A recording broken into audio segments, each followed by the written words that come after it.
Good morning, everybody. Welcome to the VHSL League of Legends semifinals. We are live from the Shenandoah Esports Arena, and we will be watching some League of Legends. My name is Chris Clayton, and I'm joined on the desk by my lovely brother, Kevin. And Kevin, we got a good matchup today between South Lakes and Chantilly High School. Yeah, and I'm really looking forward to this because if there's one thing that we can get out of a high school competitive experience is that we always get to see some of the more fun, more out there sort of picks. And by the sounds of things, there are some crazy characters between these two schools that they love to pick on top of a meta that is all over the place right now. I mean, characters are going everywhere, left, right, and center, and it is turning into chaos, but a good kind and a fun kind. So I am looking forward to this. Yeah, it certainly should be fun. And you know, we personally have some experience with some collegiate League of Legends, and for those of you who may follow the pro scene, you know that MSI draws are just happened this morning, and so the pro scene is certainly well underway. But in high school, really anything goes, right? We've seen it in previous VHSL championships, and as you follow the high school leagues, a lot of these teams like to play whatever they're comfortable with and whatever they just know, which creates some very exciting matchups, some pretty unique games and strategies, and some fun stuff to watch and talk about. So hopefully we'll be getting into some pretty fun stuff here soon. Oh, yeah, and I mean, in the past, we've seen some very just like out there sort of picks where like, take Cassiopeia, for example, this character that is known specifically for counterpicking, and yet, who rolls into the VHSL but the third best Cassiopeia player in the world last year, and they're playing it whenever they can. It's pulling bans, and when it wasn't banned, it was like 17-1. Like, it's the kind of thing where now, rather than focusing so much on like a diverse meta and really building your comp around like certain characters, you have so many people who are so good at specific characters, and that really enables them to just like either you ban me out or we're playing through me. So I'm curious to see who's going to be pulling bans from either side, but we'll get to that when we get there. Yeah, it should be good. And I believe we should have a bracket, and we can take a look that, you know, I said this is semifinals, and you may think that that means we are to the top 4 teams, but we've had some interesting results that got us here. As you'll notice down at the bottom of your screen, South Lakes and Chantilly are the 6 and 7 seed. So we weren't really able to go back and look at how these results got us here, but we know that, I mean, these teams are hot right now, like coming off of at least one upset each in order to make it to the semifinals, as well as the later matchup, Rockridge and Fairfax. Fairfax is a 12 seed up against the 1 seed in the top 4. Chris, I like to think I'm pretty good at math. I like to think I have a good understanding of like where things should be, what the stats look like. And I agree with you. I don't know what in the world happened, but I am here for it because there are teams who were ranked low and said, no, you cannot be putting me down here without expecting a little bit of pushback, and they are making the run. They're doing the dream. Yeah, I mean, that's very exciting, and it means that, you know, through all this chaos that we've been describing and what we're hoping to see, these teams should be relatively evenly matched, right? A 6 seed versus a 7 seed should be a great game, and I'm certainly hoping it will be, but only one way to find out, and that's to get into the game. So we will now be starting with draft, as we have Chantilly on the left side of your screen and South Lakes on the right. First ban from Chantilly will be Seraphine. Pretty textbook pick there. Yeah, it's the kind of pick that even, no matter if we were talking earlier about the whole like, yeah, pick what you want in high school, you always have to respect Seraphine. Like, it can be good whenever you want it, but we're seeing on the side of South Lake, we're seeing the Maokai, another character who has such a great impact, but now we're getting into more of the sort of picking what people specialize in. Belveth, Aatrox, Annie. Talk about the Jinx in a minute, though. I mean, we're seeing the strength of really having your own characters, really building your own sort of brand in League. And so with all of that, I'm getting kind of excited. There's going to be some crazy picks. Yeah, and certainly some unique bans, as you said, but back to the textbook ban with Jinx, right? One of, if not arguably the strongest character in the game right now. A hyper late game scaler with uncomparable strengths if given any form of lead. So a strong ban there from South Lakes to just kind of get rid of the overarching problem in the game. But Chantilly responds with a first pick B1 Rakan. That's a very standard pick from what I've seen in pro play, where you can either bring it in the second round where you're playing on red side and you just pick Saya Rakan, or you just pick the Rakan round 1 and pressure South Lakes into picking up the Zaya so they don't get that synergy and try to pull them off of a different AD carry.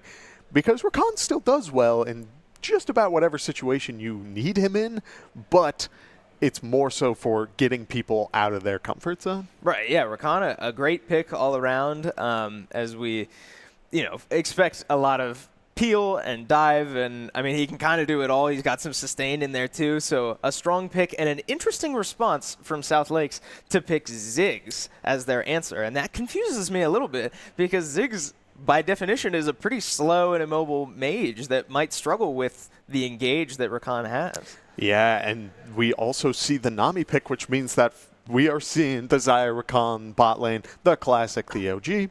And so with all of that, I'm interested to see, this very well could be the bot lane matchup on the side of South Lakes, because we've seen picks like Nami Brand, which is a high damage. If you get an early lead, the tempo is just insane.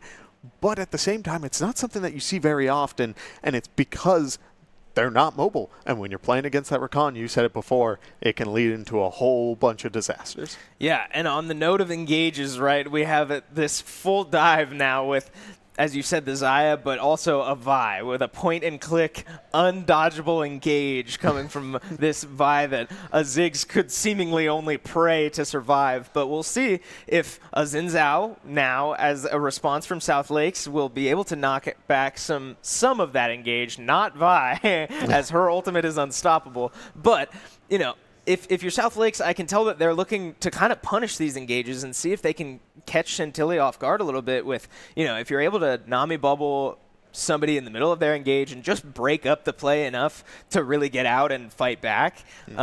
This certainly could be a great comp from South Lakes. But now into phase 2 of bans, we see an Ornn ban and an Azir ban, respectively. Yeah, and I love what we're seeing because we were talking at the start of this, high school is usually just much more based around like doing your own kind of thing. I would see this in pro play. Yeah. We're seeing bans. Cassante and Ornn are the kind of picks that can get in. Ornn has really good engage, and Cassante is able to just push in, brute force it through whatever you have going on, almost sort of like a counter engage. But then on the other side, you have bans centered around keeping trying to get rid of that sort of dive potential. Like Azir pushing back Rakan and Vi is a very real factor, and so good on these players for recognizing that. We see the Renekton ban, which means that they're probably wanting a character that Renekton does pretty good in, and if there's one to do it, it's looking like Jace. Yeah, I mean, an interesting pick. And now we really see the comp coming together for South Lakes, right? This is just a long-range, sort of poke you down and just bully you out type comp, and with a little bit of survivability in there, as they see the response to this very long-range pokey comp being a run down your throat and make sure you cannot poke us out in the form of this Rakan and Vi, and now Darius, who will likely be running Ghost and quite literally sprinting right down the pipe at your team. I mean, look at the side of South Lakes. There's not a lot of mobility. Yes, they have the range, and if you're good at kiting, that can really carry you through a matchup like that. But a good Darius is something to be feared. It is one good reset away. Oh, my goodness. It is not the Jace. We've been bamboozled, Chris. We have been bamboozled. And I was going to make a point right after you said that like, on the point of kiting, we still didn't know whether that Ziggs was an AD carry or not, because that could have been a mid lane Ziggs with Jace up top, and then they do pick some great kiting AD carry that could get away from all this threat from Chantilly. But no, it will be a Riven top to answer the Darius, presumably Jace mid, and now Ziggs will stay AD carry as we potentially assumed at first. But very interesting stuff here from both sides. Yeah, and I love seeing this sort of like bruiser matchup topside because you can easily match a Darius with something a little bit more range. Just try to zone him out. You could pick the Gnar, you could bring the Jace up there if you like are really, really skilled and like really making it all flow. But it's very difficult. The Riven matchup seems almost like I believe that it feels like a skill check. So I'm excited to see who comes out on this, because if you have counterpick and then you say, I think I can be better than you and pick this character, it's a very dangerous gamble, especially in playoffs. Yeah, and with a character like Riven who has such a high skill ceiling, it'll be certainly fun to see how this Riven can put up with the pressure. But looking elsewhere, right, I think for this comp to really work for South Lakes, you need to get early leads, right? If Chantilly is able to get an early lead and keep this sort of presence of we're going to run you down and there's nothing you can do about it, I don't see South Lakes having any shot of really clawing back from an early deficit. So we'll see how they're able to build that. I think it's going to have to come from Xin Zhao and probably a little bit of help from Jace, maybe getting an early lead bot and getting some money on this Ziggs to really just poke out these neutral objectives and all that. But I think if Chantilly is able to get that early lead in whatever form they want, then I think they could easily snowball away with this entire game. So I think this game really will come down to the first like 5, maybe 10 minutes. Oh, I agree. Because not only that, look at the top side of the map for South Lake. 3 AD champions all up on that top side with 2 characters for Chantilly who are able to build a little bit tanky, get a little bit of that bruiser item, which means that they can build that armor and sort of prevent this sort of pokey sort of damage style from the Jace. It's going to be on this Ziggs, who's the solo AP, to really bring this momentum forward, as well as there's not a ton of CC on the side of South Lakes, and when you're dealing with a Vi and you're dealing with a Darius, and frankly, Rakan too, like those 3 characters, the way you stop them is by literally stopping them. You stun them, you knock them into the air, you keep them in place, and then burst them. Yeah. So this is going to be a whole, like, this will be chaotic, but it's not unwinnable for South Lakes. There is a spot where they win this, and it is through that early lead. Yeah, and you make a great point. I was going to lead right into that is CC in terms of boots, right? If we're talking about building resistances, for Chantilly, there aren't many reasons to build Merc Treads. Yeah. Because Nami's got 2, well, I guess a knock-up and a suspension. But outside of that, there's a Riven stun. And what else do you use Tenacity for? Like, there's not a ton of reason to build Merc Treads if you're Chantilly, and so that's all the more reason for them to build those armor boots, steel caps is what they're called now. I was going to say tabbies. But, yeah, like it's, I think this comp really does lean towards Chantilly probably building, some of those resistances we're talking about, not even snowballing into full damage. And that I think that if they opt to go that direction, this could get out of control quickly. Oh, absolutely. Because not only that, tabbies, see, there we go. Yeah. And that flew so over my head, too. I didn't even think twice about it. Big thing is that not only can you have these armor boots, but you could also have this approach of, like, there's this very dangerous, like, the armor boots are very safe. They're very consistent. But if you're going to return that ego check, there is a place for you building Swifties.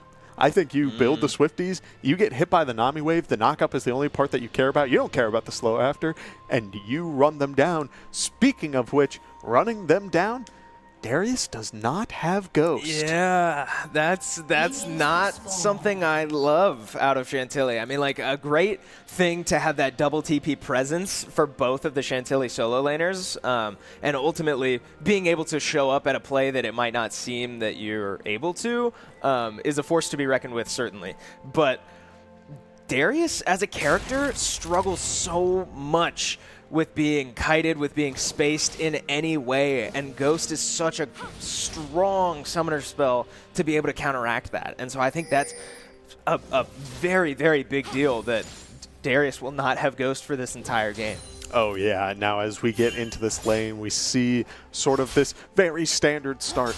People respecting their lane opponents. Look at how the Riven is trying to zone off the Darius, and that whole trade is based around Darius's passive. If he gets those 5 stacks, Riven will not win. But we see Riven just going for the quick engage and walking away, trying to get a little bit more pressure in that lane.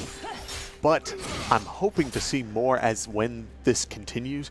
It's going to be a lot of jungle presence I have to feel throughout this game, because you have already Riven pushing into the Darius, and Darius definitely needs breathing room. It's definitely wanting to get just his first 3 levels to sort of match back at that Riven.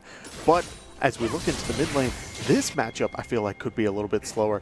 And the bot lane, Chris, this is your expertise.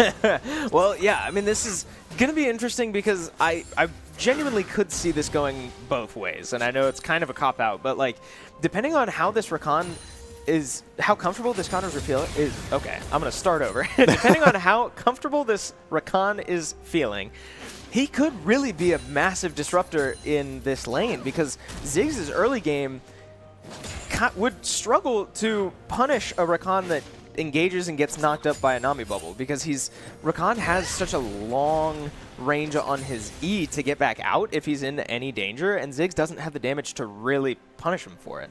So it'll be interesting to see, but right now I'm not seeing as much aggression as I'd like from this Rakan. As we saw Nami miss a bubble, and Rakan standing all the way behind his casters is not going to be how you get the early lead we were talking about. Yeah, there's something that the Shenandoah coach pushes a lot, which is if you have the kit to be aggressive, you might as well be aggressive. So when your opponent is throwing out the only piece of CC that can prevent you from doing a full follow-up, you might as well just go all in. Try to pressure it. Try to get a little bit of health. But at the same time, we talked about the scaling aspects of both sides and how we are leaning more towards the side of Chantilly. But I'm very excited to see what sort of this, like, armor pen-based team with the Riven and the Jace can do, because yes, you can build a good amount of armor, and yes, you'll scale pretty well into the late game, but if you're eating shock blasts left and right, it's just going to be a rough time. Yeah, and I want to make a point to point out that in this top lane matchup, right, we talked about Darius not having Ghost. Riven just got a good back off while only being down 2 CS and a massive wave coming her way.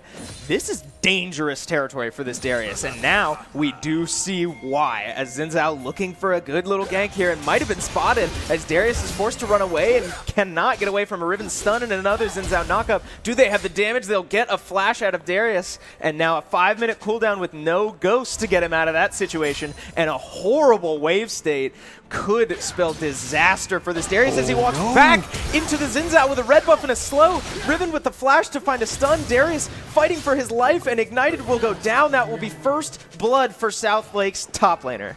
Oh man, there's a very real principle when you're playing top side, or frankly bot side, which is after a gank, you have to respect the jungler. Give them time to walk away, potentially go for the Scuttlecraft or one of their camps. They're going to be backing in that bush 9 times out of 10, and if you're going to walk back immediately, just straight back into that bush, it's going to cost you. And while Darius may have been able to save his blade and sort of hook him in for a good amount of health back, the Riven Ignite heal cut really showing its value, and he just goes down. Yeah, great stuff from South Lakes to really capitalize on the misstep there. And if you're going to find a shining light in all that, it was that by nature of Riven flashing forward to secure that kill, the wave actually did crash for Chantilly, which means it is coming back to Darius, and he does not lose as much as he potentially could have. But enough about top lane. We did just see an engage from Vi mid, and finding a flash from Jace will now once again have a flash advantage, this time in favor of Chantilly, as Jace, with no TP, no flash, and very little health, is now in a bit of a tight spot, but Ahri, starving for mana, will likely be forced to back as well. Right, and we do see now objectives have spawned. Xin Zhao starting the grubs and Vi opting for the dragon. And if we're going to be scaling for the late game, oh, Vi is not going for the dragon. She's going for the birds right now as Xin Zhao is sneaking these grubs.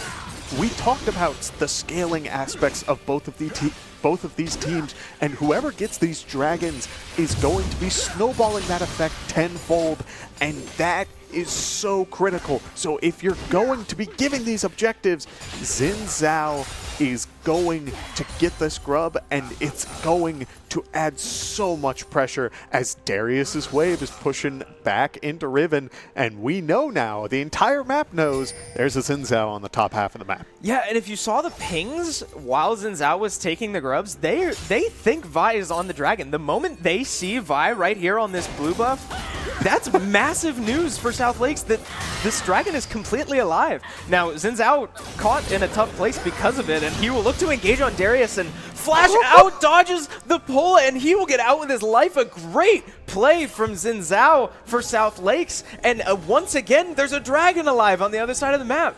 All around, great macro play for South Lakes, and another misstep from Chantilly. Yeah, and now look, the fact that we know that Xin Zhao is topside, this Darius is feeling a little worried walking up to the wave. Riven is free hitting these minions, and Darius feels the need to walk back. He's scared because that character has already put so much pressure up topside, and he's already almost living in this guy's head rent-free. But as we see, Ahri starting to get vision around the river. The enemy bot lane, the red side, South Lakes, is going for a vision as well. And I imagine we will see Xin Zhao start to clear down towards that dragon and really build up that pressure. Yeah, and we see Vibe moving that direction as well, as Xin Zhao has not had an opportunity to back since that little scuffle at blue buff. So we will see if the timing should favor Chantilly here to get a little head start on the dragon, as they do lose their pressure on the bot lane tower. But their bot laners will likely be looking to reset as well. Maybe not, just step back and fake a reset. We shall see. But in terms of summoner spells, right, we talked about the strength of having 2 TPs for Chantilly. South Lakes does also have 2 TPs, it's just on different players. So we saw the Ignite up top lane already making a difference in that lane, but Ziggs having TP as well will cause problems later for Chantilly, but we see an engage once again for South Lakes in mid lane, just chunking out the Ahri and her finding her return damage as needed, and Chantilly will look to start the dragon, as Xin Zhao still has not been able to make it to the dragon yet. He did reset and buy a pickaxe, but opting for his camps instead of contesting this dragon, and it will go likely to Chantilly's way. Barring a miracle, okay. That was very real for a second, Chris. I'm glad you noticed that Zig was about to just potentially take that, but it is secured for the side of Chantilly, and that dragon is taken a little later than it possibly could have been earlier, which means that now that whole scaling aspect is pushed back a little bit. This game will most likely go on for a little bit longer because the tempo so far has been relatively slow. There's still only 1 kill on this board, and it's in Riven's hands. Look at the gold chart. We see where the gold is starting to fall. Xayah is up about 300, but for the rest of the map, the enemy, the South Lakes topside, is so far ahead on the other aspects as Vi is looking for a gank. Yeah, and she will ultimately have to pull away from that one, but Xin Zhao was ready for it too. I'm not sure if Chantilly knew, but Jace getting a little free chip damage there as Ahri steps up just a little too far. But yeah, you make a great point, right? The gold distribution here is very interesting, as the 1 kill that Riven has gotten has been has not been able to, she hasn't been able to snowball it as much as we may have expected.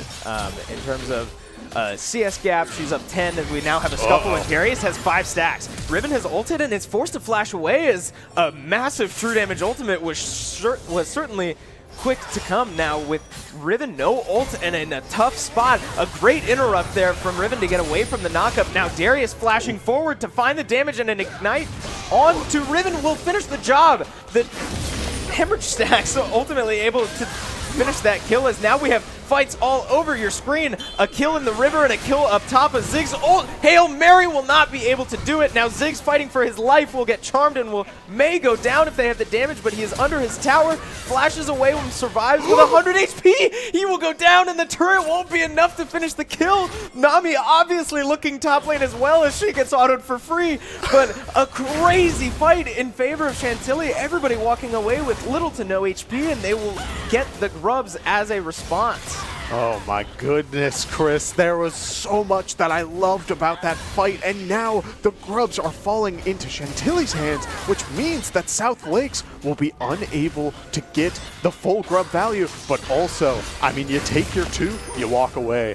Big P stepping away, saying, I ain't dealing with that. No, sir, I did my job. Yeah, absolutely the right move, and now South Lakes looking to capitalize even more as they see the bio on this Gromp, and with a flash to get away, they will just take the Gromp and no more. But, I mean, ultimately, such a good result for Chantilly to deny the grubs and get out of that, albeit small, hole that they were in to start this game. And now, a 1k gold lead in favor of Chantilly will basically even this game up, as now they have a dragon, but South Lakes with 4 grubs, still nothing to scoff at. Yeah, and already the gold is starting to fall back into Chantilly's hands. Darius now making up that gold difference that we saw earlier, while not caught up entirely with the Riven, is definitely making sort of a comeback and is able to start dancing with it now a little bit better. We saw how that 1v1 started, and it was definitely Darius favored with a really good pull, but as we see the items start to complete, we did see Vi completed the Eclipse. We see Malignance, Kraken Slayer. The items are finished. There are 3 Eclipses on the side of South Lakes, Chris. Yeah, so this is really interesting because we talked about the potential for resistances that Chantilly can build, and as you described it, a sort of armor pen necessary build that needs to come from South Lakes. Well, here it is, right? We see 3 Eclipses from the side of South Lakes. Very unique strategy here, but with the triple AD on the top half of the map, this is the route they have to go. They've put themselves in this situation, and while it's, I don't mean to say that like it's only a bad thing, it's certainly a tough spot to be in. Now Ahri eating like 5 autos and will just get solo killed, as now Vi looks to find a return with her ult, but may not have the damage to finish this, as Jace with no flash and a Xin Zhao coming to help. Xin Zhao will flash in and miss the engage. Ziggs missed his bomb. Vi is able to simply walk out, and a 1-for-1 trade and a flash coming out. Oh my lord, as we now have a 1v1 top lane as well. Riven with the damage, and Darius's ult not able to finish the job, as now a 1-for-1 trade and a solo kill up top will certainly lead this game into more chaos than I was expecting. Oh, absolutely. For such a standard start to a league game, this is where it is all coming into play. We do see South Lake starting to go for the dragon, but also we are seeing these item spikes as the Darius goes down because he bought those tabbies, but we do see a TP from the Ahri, the Xin Zhao securing the dragon, and the team, South Lake's trying to disengage, using the Xin Zhao ulti to walk away, but Rakan's going in. Yeah, great engage from Rakan as Ahri Charm goes wide, but it should be back up soon. Now is a great Nami ult will look to find a disengage, but all bodies are falling for South Lakes. A great team fight there from Chantilly, and although they do not get the dragon because of a great smite from Xin Zhao, South Lakes not able to walk away with their lives and trade a lot of money for 1 dragon. But again, stalling this scaling. This game is looking like it could go very late. Oh, absolutely. And we do see it again. The Vi going in and smiting just a little bit early, trying to get that Q damage to potentially bring it to that execute zone. But instead, a very good Rakan engage. Like you said, the Nami wave hitting 3 people. But when you have so much mobility, it just doesn't stop it. Yeah, and this is the team comp coming into effect, right? No matter how much South Lakes was able to throw at Chantilly in terms of disengage, they always have more with Ahri dashes, Rakan dashes, Vi dashes. They can run at you until you are dead, period. So I mean, we'll see how that continues to go, but with money in favor of Chantilly, this is exactly what we were talking about in the draft. This could become too much of a problem for South Lakes to survive that onslaught going forward. Yeah, and we do see Ziggs opting for the Leandries, and frankly is an item that encourages that sort of scaling where your burn damage will increase. You're guaranteed that extra bit of burn damage, that 2% of your max health. It might not seem like a lot, but it really adds up. And so as Ziggs continues to build, he's going to need time. And right now, the factor on the side of South Lakes that can give you that time is your Riven. You need to be playing around this force that is able to single-handedly zone out one of the best lane bullies in this game. You need to be playing around this character. Yeah, and that's a great point, but now we will see a contest for Herald as Ari now running for her life as Jace flashes forward but can't find the damage. Now we have an engage on the Herald itself. Zinzao caught out of place and will go down. Now Smite in favor of Chantilly still up. Jace looks for an engage, finds a Q onto 3, and Riven will get charmed by the Rakan as well. Jace getting very low, and Darius finds an ult. He now has his stacks, and his ult's still up. They will find another kill, and down goes South Lakes. The damage is becoming a problem for South Lakes. They cannot keep up, and Ari survives, may find a tower in return, but Chantilly really starting to run away with this. Oh yeah, but there is one more factor to all of this. Oh, there's a TP. Are you greeting for the tower? Oh, she doesn't get it. Now a charm will go out and a lot of damage. Ziggs looking for it all, but won't be able to get it. Takes a lot of damage and has no mana here, so I did not see where he teleported from, but it must not have been his base, as now Riven, or excuse me, Jace TPing top lane to catch that wave as well. Yeah, Ziggs taking the bot tower during all of that. We talked about this scaling bit that Ziggs is really going to need. He's going to need that time. You know what else snowballs that time besides leaning on someone with a lead? Getting your gold through towers. You see Ziggs now with a lost chapter in hand and is snowballing these items. With enough time, it will become a problem, because while we do have the Vi engage, we do have the Rakan, it is very easy for Ziggs to poke out from screens away. So it's going to be a factor that needs to be respected, but 5 of Chantilly players are on the Herald, and if you're going to close out this game before Ziggs can hit that point, Rift Herald is going to be your best friend. Yeah, an interesting decision there to commit all 5 to that Herald, as now we see Darius TP back bot. An interesting usage, right? I like the commit to really say, hey, if they're going to fight for this, we might as well put him in the dirt for it. But now Darius caught without his TP and his flash up, we'll see a 3-man bot, but Darius looks like he's just going to clear the wave, as South Lake's opting to pull off that play. And now a Herald drop mid, and this is the reason why they pull off, right? Feeling the pressure, feeling the need to answer this mid lane pressure from a Herald on top of 3 players hitting your tower, but they don't even get the tower. Nami able to defend this, as Chantilly must have noticed that the bot lane play did not happen, as we now see the distance, the range we're talking about. Ziggs fighting from screens away, as Vi looking for any amount of damage to finish this Riven, but she won't be able to do it. Now Riven looking for more, as now caught out of place. South Lake's unable to follow up with the Riven, and she just gets caught way too far away from her team. And a weird fight there all around, as just scrappy chaos is going to be the name of this game for a while. Yes, and it was very... the Riven played very aggressive. She got that KO and was able to take out the Vi, but then opted, thinking that the Rakan was over the wall, and if that knockup connected, I am very sure that Riven would have been able to get another kill, but you're not at that point where you could be making these 1v3 plays. Yes, you are strong, but you need a couple more items. We see Riven going for the Sundered Sky, and that will help. I believe once the Death's Dance is completed, that we will really see this Riven become a unstoppable force of nature, but until then, there's more plays to be had. Yeah, and this is certainly not the play to make, as now Zin's out running for his life and finds a bad blast cone, not quite getting him over the wall where he wanted to go with the protection of his team, and will go down to this Ari Vi combo.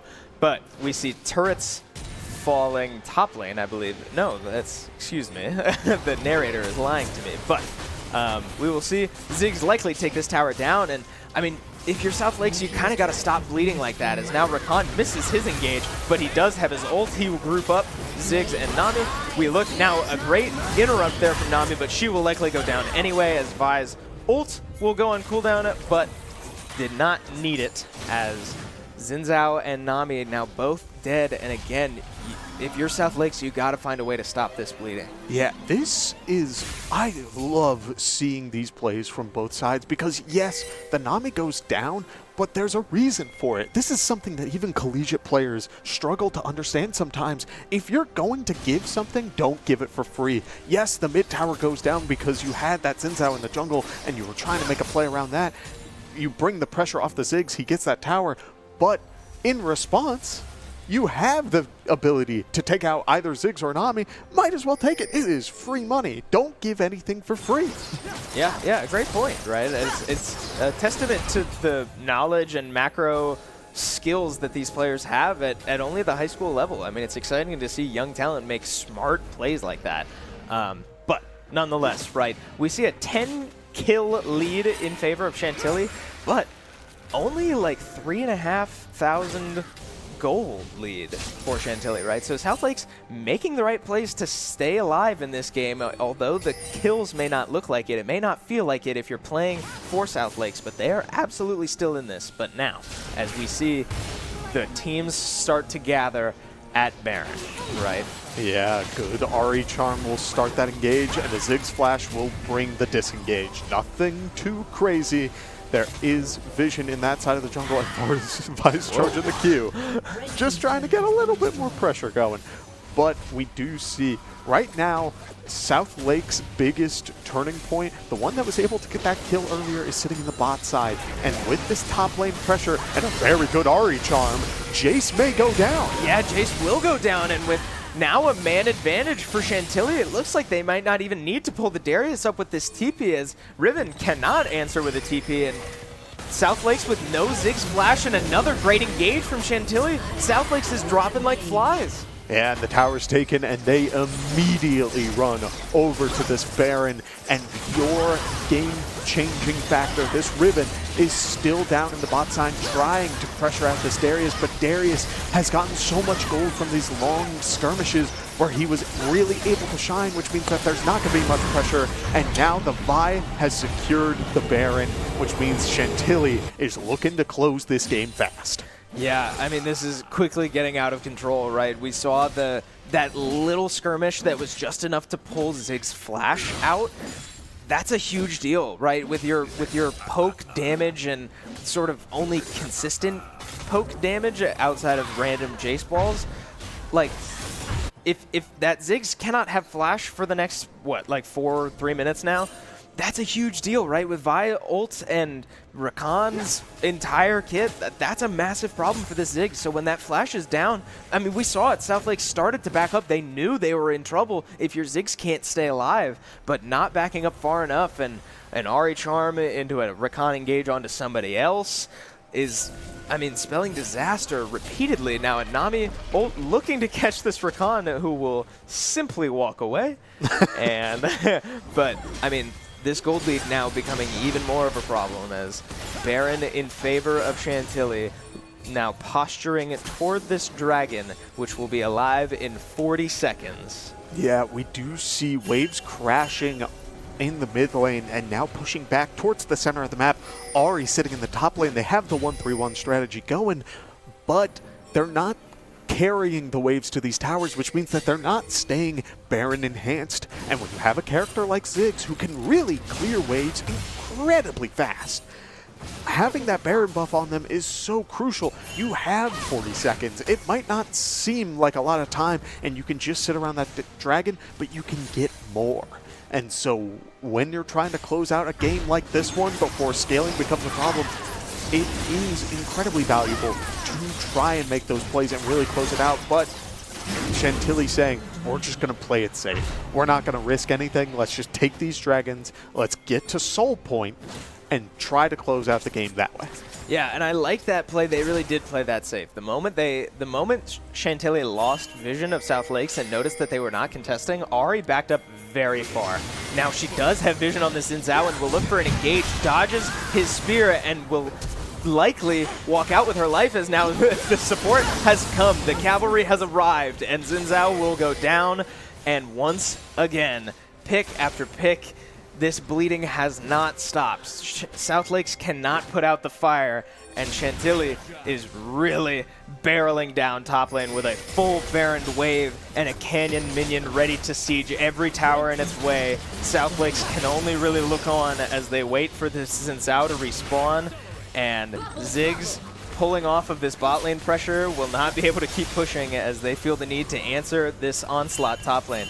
But Darius also pushing mid, right? We see Chantilly is now just going to bounce between these two lanes and look to get whatever they can get. Now Baron has just run out, so Baron minions no longer a factor for South Lakes, and seemingly at the perfect time, right? Right when South Lakes was on their heels, Baron runs out, and this siege has lost significant power. Yes, and I hope that Chantilly is starting to realize that the timer is still sort of against them. Yes, they have that poke. Yes, they have that, yes, they have that engage. Excuse me, but it's still, you have so many strong scaling characters, and Chris, I think Eclipse Sundered Sky is the name of the game. I think League of Legends has turned into a bit of a reoccurring theme. Something tells me these items are pretty good. I was going to say, this should be a statement to any Riot employees watching this game.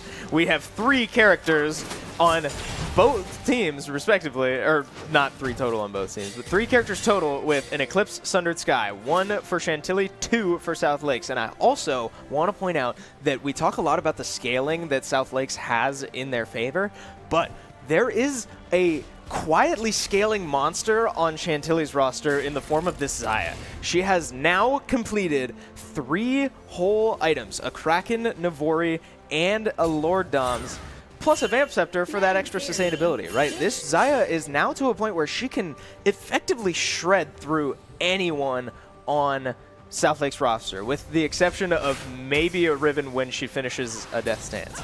But this Xayah has been quiet this game, and I know 4-1-4 doesn't sound very quiet, but like, we see the CS lead, and that CS lead has been forming since very early on in the game. This Xayah is quietly, deceptively very strong, and that could be what ends up being the nail in the coffin for this scaling South Lakes roster. Oh, absolutely. I've been on the receiving end of those feathers too many times, and they are not your ink and quill sort of feather. They are daggers, and they hurt. But as we take a look at the gold on the sides of both teams, I mean, you said it. Look at the Xayah gold difference. Yeah. It is 2.5k ahead, as we do see Ari with a 2k lead, the Vi with about a 2k lead. The only matchup that is still relatively even is this Riven Darius matchup, but Darius has been doing a great job of just staying in this game, and because of that, he has a Trinity, he has a Sterix, and is able to survive that Riven burst and keep up the momentum, because frankly, if you're able to survive as Darius, that just means that 5 beautiful hemorrhage stacks will give you your nice 200 AD, and you will start dunking.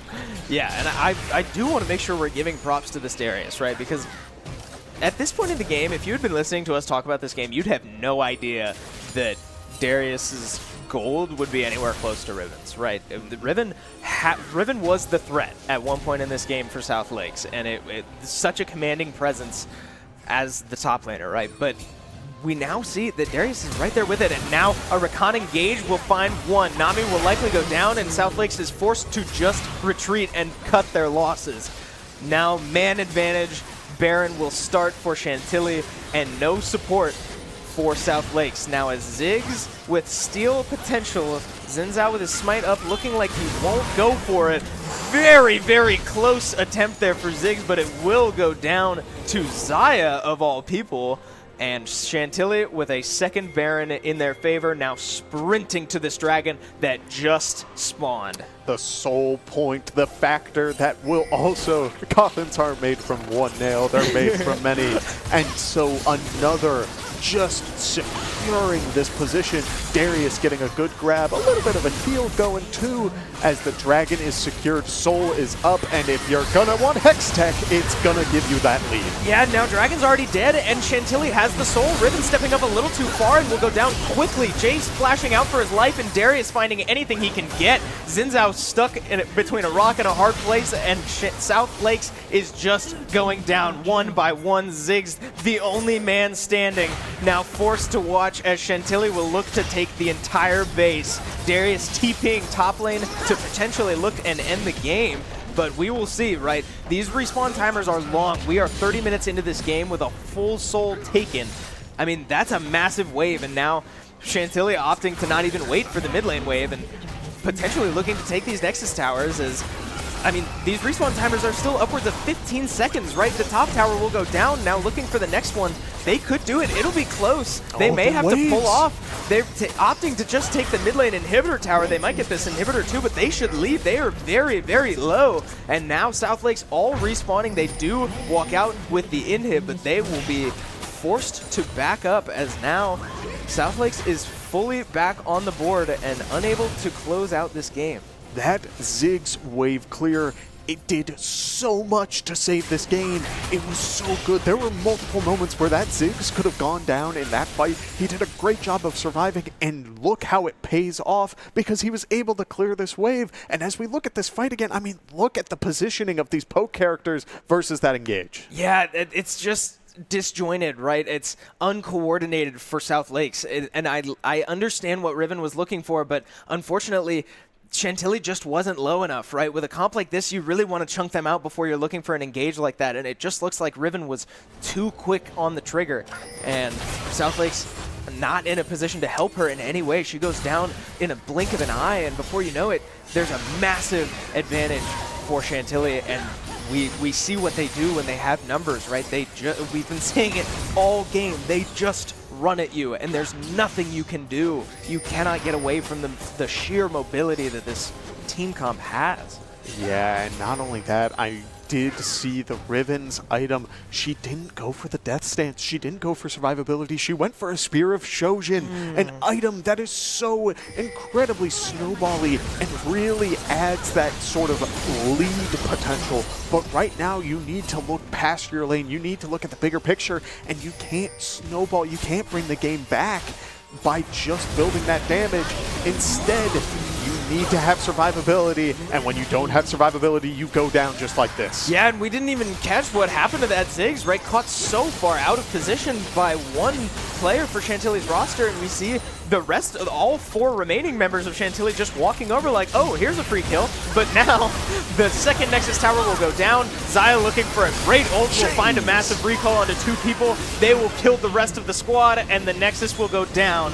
Chantilly will take game one in this series. That was beautiful League of Legends. Yeah.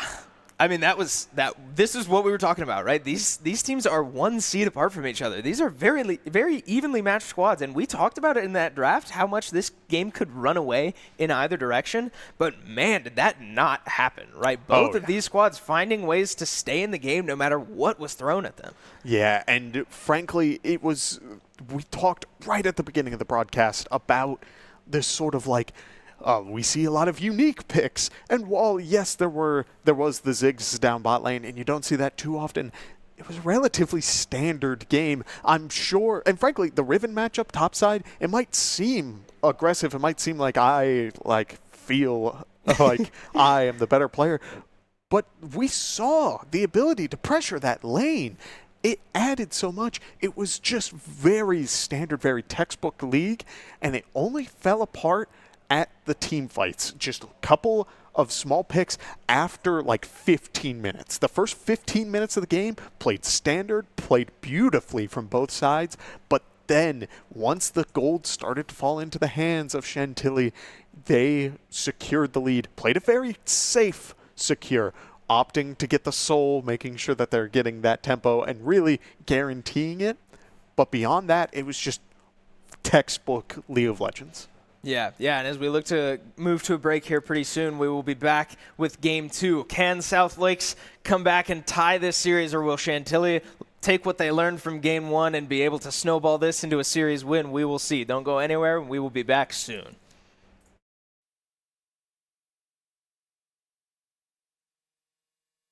Back into the Zinzao.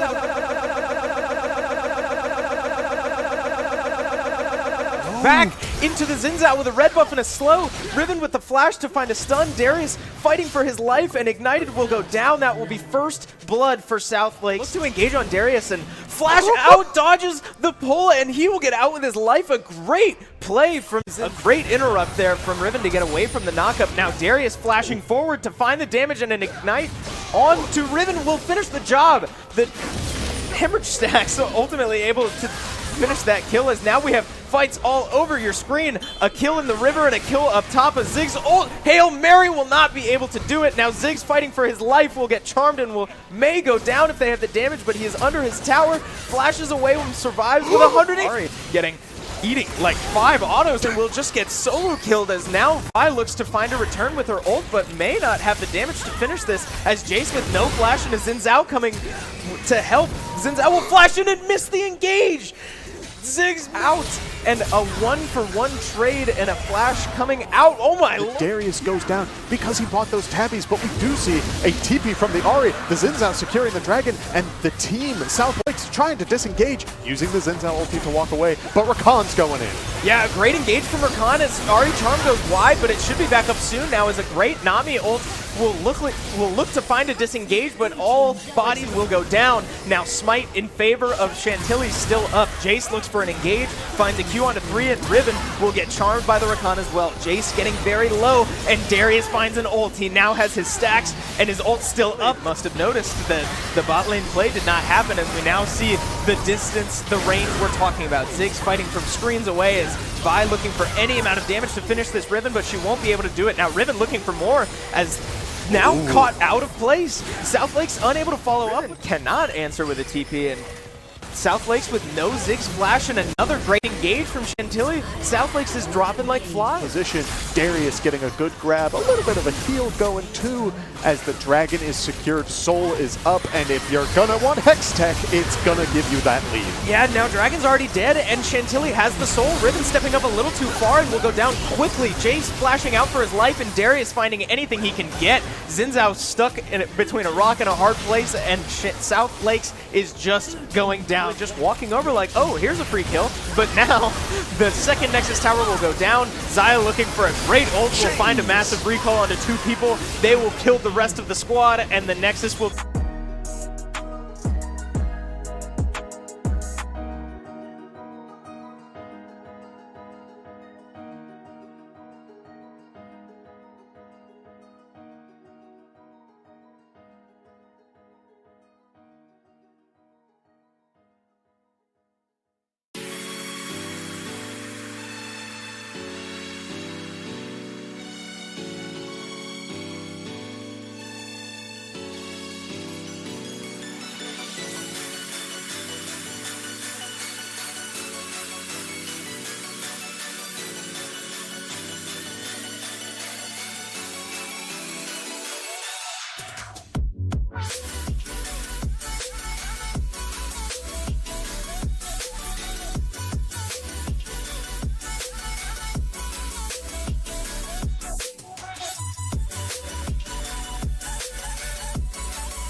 Welcome back, everybody. I hope you were able to get some snacks and refreshments because that was a great game one in this series between Chantilly and South Lakes High School. But we are back with game two because this is a best of three, so we are not done. We hope you are ready to watch some more League of Legends with us. My name is Chris Clayton, and I'm joined once again by my brother Kevin. We are live from the Shenandoah Esports Arena watching the VHSL League of Legends semi-finals. Oh my goodness, and what a match we saw, Chris, because not only did we see some of the greatest budding talent that high school esports has to offer, especially for League, but just how much tempo really swings a game, and just the amount of force that when you have just a little bit of a lead can really bring it home, but also the strategies of bringing a game back, what tools you need. I mean, everything that you can learn about League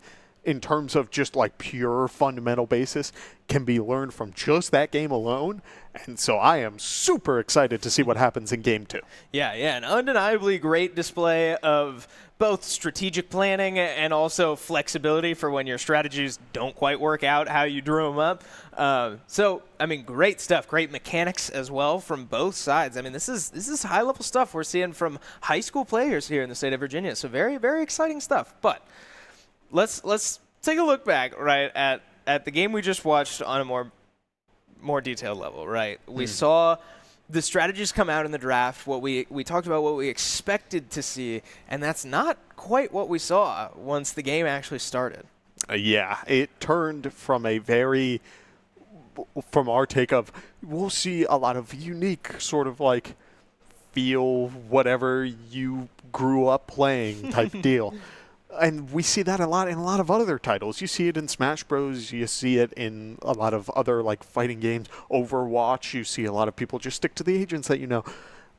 But it really shows a certain elevation of skill. If you can really sit down with your team and say, we should build a comp that works together really well.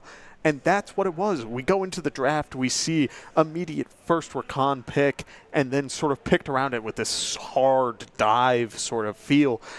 And yeah, you can play to your own just sort of unique strategies, but they were committed. They committed completely to that dive comp, saw the low amount of mobility, picked the Darius, which while yes, struggled to get through the lane early because it was counterpicked by a Riven who did a very good job of controlling that lane, it did. Darius just being a factor, just being a force of nature. Yeah. He is so incredibly just beefy. And the fights lasted long enough that he was able to snowball it.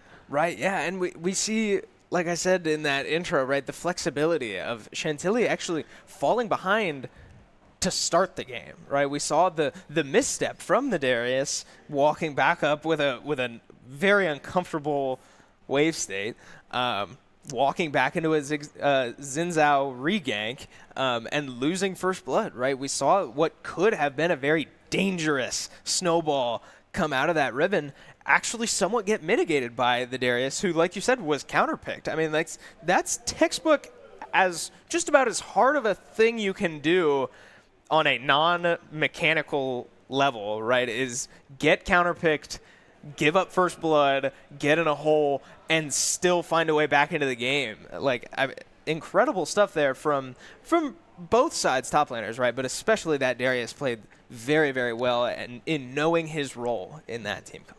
Oh, absolutely. I'm hoping to see, as we get into game two, we did see a lot of the top side, and we did see a good amount of the mid lane, so a lot of pressure around the jungle, not only around the objectives, there were a couple of invades from both sides. What we didn't see a lot of were the two bot laners, and both of them scaled pretty well. Xayah more so, but Ziggs hitting a power point to save the game at one point.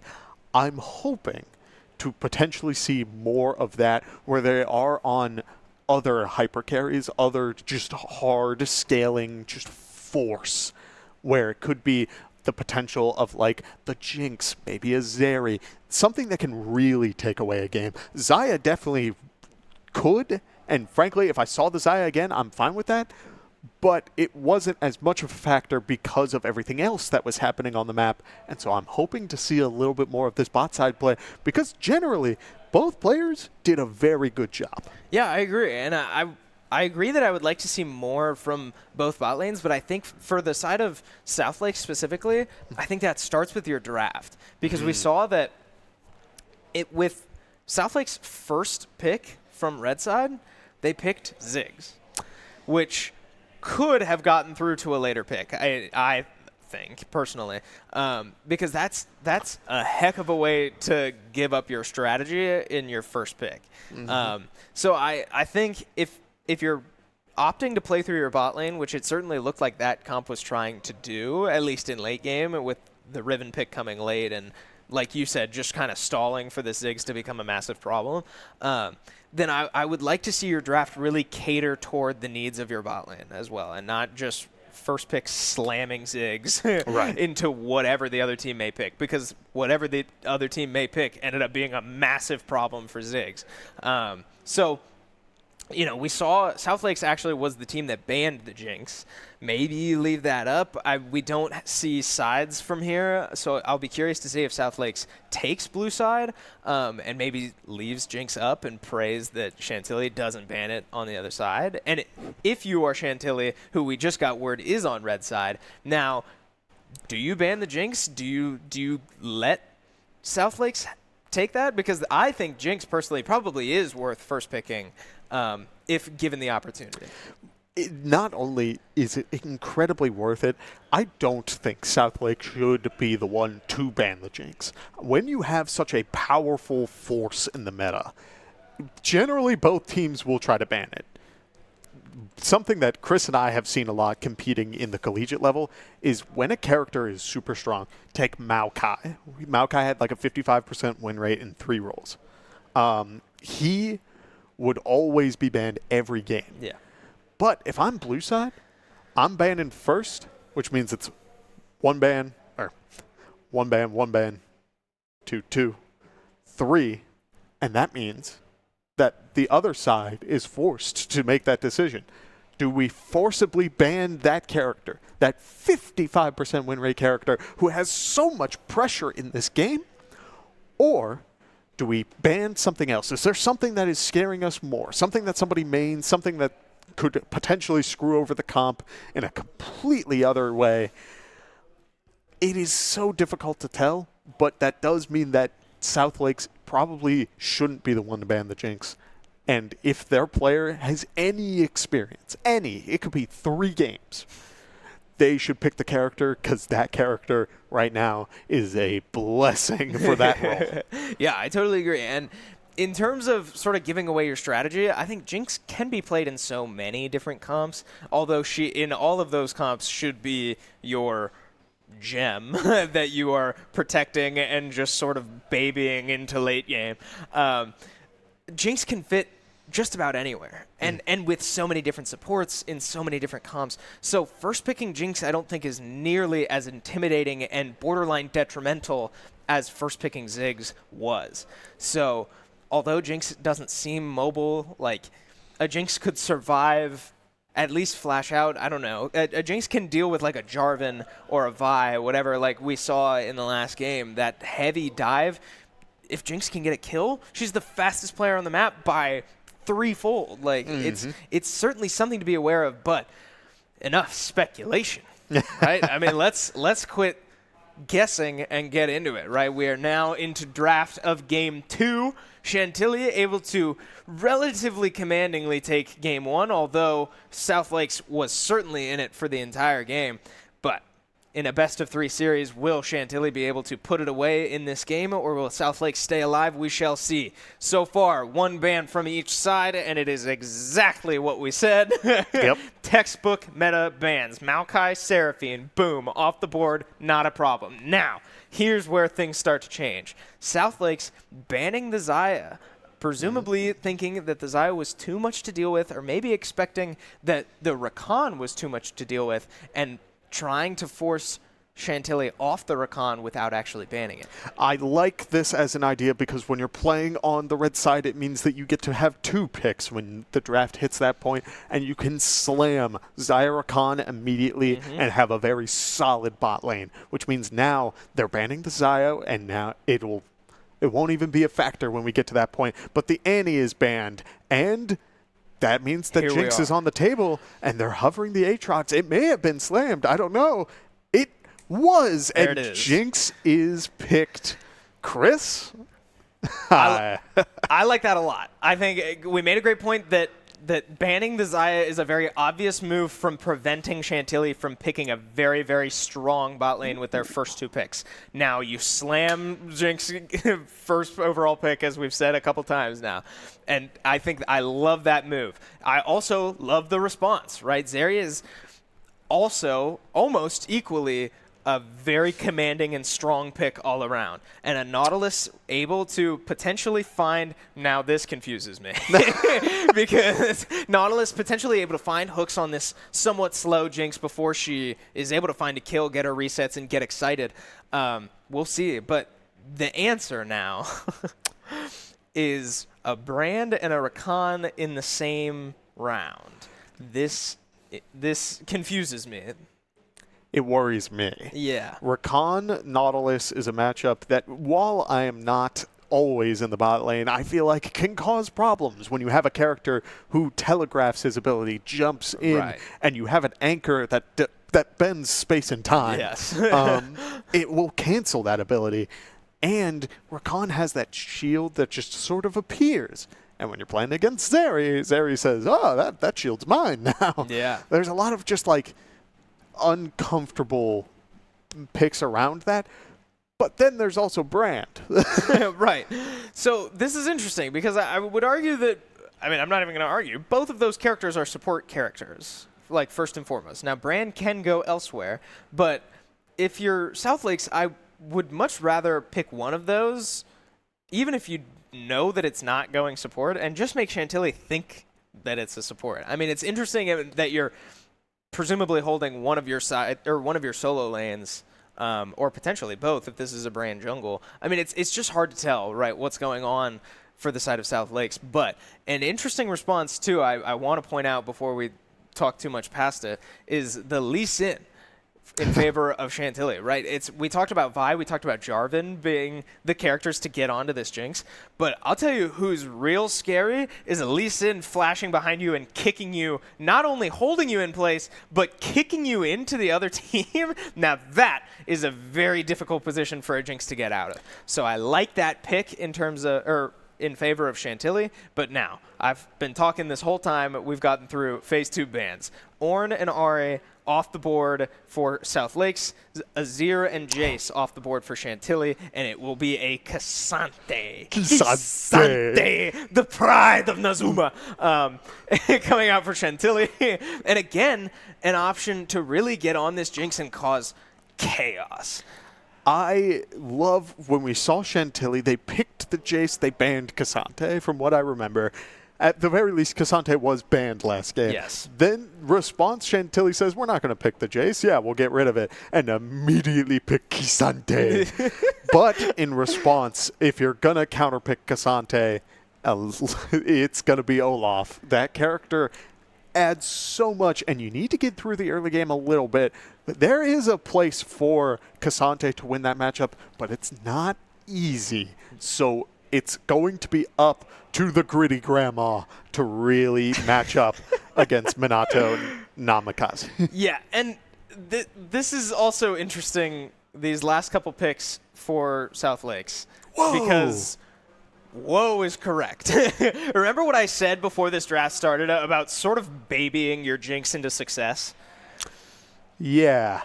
That is... I'm not seeing that. Neither am I. And it's certainly a route you can go, right? Distributing your money a little bit more and having threats outside of just your Jinx, right? Especially with Lee Sin and K'Sante, who can just point and click and take your Jinx out of the fight. But, I mean, just kind of prioritizing this Jinx and leaving her on an island to just get killed. I don't like that strategy. And maybe that's not their strategy, right? Maybe we will see a lot more peel from an Elise and Olaf than what we're expecting, but certainly interesting choices, but that's what high school is about, right? I mean, these are strategies, these are thought processes that we don't see very often, but can be what makes a series so unique and so interesting. Yeah, and not only that, I mean, we talked about building around a comp. And when we look at the side of Chantilly, you have this, it's very textbook. It's very traditional. Zeri is your carry. You want the money there, but you have a very nice Talia to get money in the mid lane. You have Cassante, who's a force in and of himself, and you have the Lee Sin, whose job is going to be whoever the carry is, whoever is getting the money on the side of South Lakes, is going to be kicked just full-on soccer style right into the side of Chantilly with enough CC to just lock them down. On the other side, it is just a little all over the place. It's a lot of damage.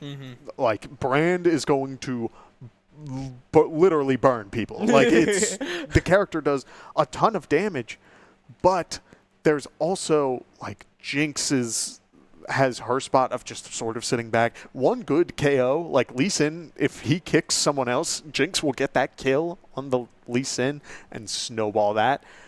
And there's so much that could be happening. Yeah, and it sounds like we may be having some technical difficulties, so we may be taking a quick break here before we get into game. But, I mean, it'll be very interesting to see, right? After this break, we will see, will this somewhat chaotic comp from South Lakes have the damage to really put away Chantilly, or will Chantilly quite literally put away South Lakes in this series? We shall see. So don't go anywhere. We will be getting into games soon, and we will be right back.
All right, welcome back. We appreciate you bearing with us through some technical difficulties, but we are in draft for Game 2 of this series between Chantilly High School and South Lakes High School. Now, you may have noticed toward the end of that draft, we saw an Elise pick come out from South Lakes, and that was, it sounds like where the problem may have been. That is a Lysandra. So that makes sense. It does make sense, and now we will presumably redraft this last pick for Chantilly and see what the response will be. But, I mean, what we were talking about before we went to break was that the South Lakes comp is still pretty chaotic, and it was pretty chaotic, and I still agree with that. Yes, but I think it's a lot better. Yeah. I think when you're going to play around a Jinx, suddenly you have an AoE root and a giant stun with a big AoE slow. Like, Lysandra is indirectly going to offer a lot of appeal and is another character who is incredibly good right now. Yeah. So I do think it has its place, and it does make this team sort of a lot more well-rounded. Maybe not smooth, but like it definitely feels a lot better. On the other side, so we went from having Lee Sin Cassante to now a very up in the air sort of pick. Yeah, and it's going to be interesting because we still, I mean, I guess, well, excuse me. I was going to say we don't really know where this brand is going, but now with the Lysandra pick, it becomes a little bit more clear. It does seem like it will be a brand jungle, which I think makes sense. Although it'll, like, it's so hard, right? With a Jinx in this type of comp, you'd kind of like the peel of a Rakan or as well as a Brand, the damage from Brand to really run away with the lane if you can. It'll be interesting. I mean, like, it's so hard to say, but ultimately, Nico is the response for Chantilly's R5 pick, and now we have a complete draft, an updated draft just for you. As yes, it will be a brand jungle, pretty stock standard draft from Chantilly. No real surprises there, but I mean, in terms of really how chaotic this comp is for South Lakes, and how chaotic Chantilly wants team fights to be, with a Cassante and a Lee Sin and Nico just scooping everybody up no matter where you're standing. I mean, I think so far I would say this draft benefits Chantilly.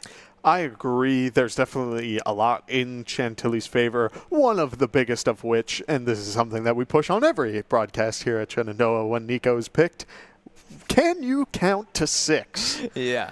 That is something that seems to catch a lot of people off guard, is that they can't count to 6. Frankly, I mean, I get it, right? It's more than one hand, but like it's so important, man, because if you can realize that there is a Nico in a wave, that means that you won't get Nico blasted with a Lee Sin Nautilus follow-up. Like that, you need to just be aware of that. Someone on the side of South Lakes every 5 minutes should be like, count the Nico waves. It really should be happening every wave. And excuse me, the advantage that you get as well, like not only from knowing where Nico is, but like Nico kind of banks on you forgetting about her, right? I mean, it's because Nico will inherently walk pretty out of place to get in these positions, hoping you just don't quite literally just don't notice. Yeah. And if you're able to keep track of Nico, if you're able to, see, there's a 4th caster minion up there. Like we may not know which one's her, but like we know she's standing right there. The advantage that gives you of knowing that there's a champion standing still right there, like waiting for you to misstep, is huge and often overlooked. So we'll see if South Lakes is able to really, really keep track of this Nico. But I mean, is it easy to get caught in the moment and forget that there's a little rat sitting in that wave just waiting for you to step up just a little too close. Yeah, not only that, I want to break down this team fight a little bit, because I do think where South Lakes is going to shine is in fights that are chaotic, in hectic fights that are a little bit spread out and all over the place. And that happened a lot last game. That's true. It could have just been the way that they were played. It could have been how the champions go. I mean, Riven encourages that in the exact same way, but it's almost that you need it to be. Granted, Brand loves a close fight. Lissandra loves a close fight, but you have Olaf, and Olaf's whole goal is to run people down. Overall, just about every champion, the moment he presses R, is going to be able to run down Cassante, Lee, Nico, and Not. Zeri is the factor that scares me, because we did see South Lakes, neither team opting for Ghost last time. I'm hoping we see it this time, because if you cannot catch up to that Zeri, Olaf is not going to be able to, is not going to be able to run at that Zeri inherently with his kit the moment that Zeri presses R. So it's going to be on him to sort of find where his niche is in all of this, because you can play these close, tight-knit fights and sort of just hit whoever's in the front as Olaf. But on the other side of that, it may just be you're in the side lane for the long haul and you just want to slap Cassante around. Yeah, I mean, you make a great point. Zeri has this unique dynamic of not only when she ults is she able to kill you, but or at least slowly over time, but she's making herself faster at the same time as she's killing you. You're quite literally just on a timer as soon as Zeri hits an ult, and I don't know that Olaf will be able to keep up, but now you got it, right? We have 4 ghosts in this game, which I think really does lean into the chaos that we're expecting. Everyone will be running in all different directions, trying to dodge as many skill shots as we can. Zeri running full speed ahead, Jinx getting resets, running full speed ahead, Olaf ulting, running full speed ahead. It's going to be crazy, right? It's going to be fast, it's going to be hard to follow, but I think that's exactly what both teams want and what we saw in Game 1. Yeah, with all this full speed ahead, you would expect Train Conductor Ornn to be here, but he is not. Instead, you just have people running as fast as you can. And as we see the Nautilus trying to get vision onto the Raptors of South Lakes, it will show that Brand is starting at the blue buff, which is a very standard start. You're playing a mage, he's mana hungry, that's the start that he needs. Meanwhile, Lee Sin matching, starting at the red buff and pathing down, which means that we will probably see a bot side gank to start things off around the 3.5, 4 minute mark. Right, yeah, we'll definitely want to keep eyes on bot lane in a couple minutes here, but here comes the level 1 chaos of Olaf right now. A great response from Cassante and a missed axe now in favor of Cassante with a knock-up and good positioning. The wave coming his way, but level 2 for Olaf means Cassante cannot step within any distance, really, of this Olaf until he has a chance to get some minions. Yeah, and now it did look like Olaf's health was a little bit healthier, but Olaf popped his potion the moment that fight started, which means that, yes, he will have higher health to start, but Cassante is eating pretty. He still has his pot, he still has biscuits, he has a Doran's shield. He is sitting there just saying, I'm going to get through lane. Olaf getting vision on the Lee Sin red buff, seeing it is not there, which is a sure sign that the Lee Sin is bot side, which means that with that even wave state in the bot lane, it is going to be up to Lee to sort of find that engage.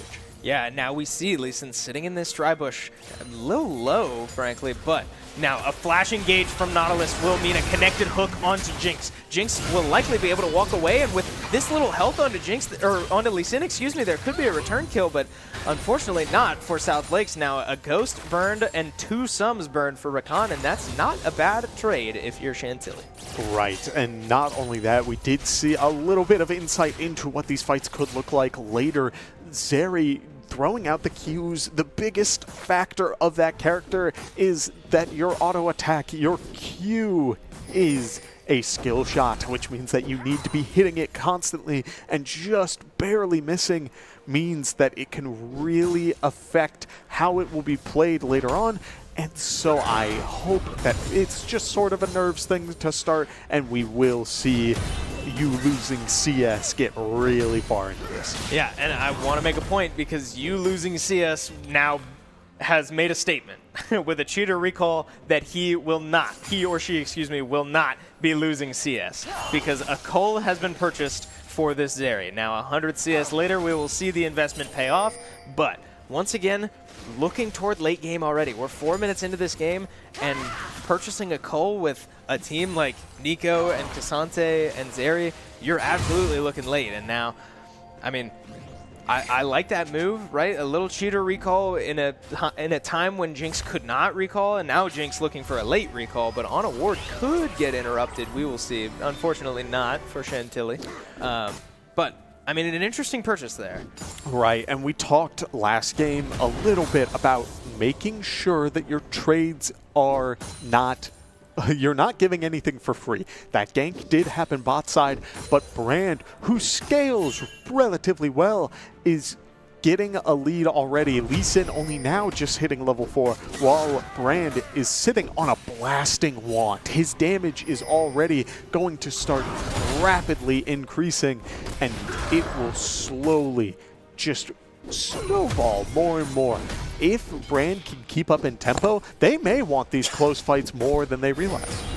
Yeah, and it'll be interesting to see as we get there, but unfortunately, yeah, I mean, like I said, it's going to take us a while to get there, right? This early game, I think we're expecting to be pretty slow. As we see both of these top laners have a lot of vision in the river. But we will see. I mean, level 6 for Cassante does miss his knockup, but I mean, we'll see if he's able to capitalize on the level. But meanwhile, on the other side of the map, we have yet another gank potentially looking bot lane as Lee Sin is sitting in the try. No flash this time for Nautilus as he does start to walk up. Still no vision for the South Lakes bot lane. A dodge took and a caught Nautilus could spell some return damage, but now here comes the response, right? South Lakes has had plenty of time to react to this play. A great flash from both sides there as Lissandra looking for a root. Now, they could find the kill on the Nautilus, and they will. That kill going, unfortunately, to the support, but numbers nonetheless will mean a dragon for South Lakes. Oh, man, and it was such a good opportunity, and this is...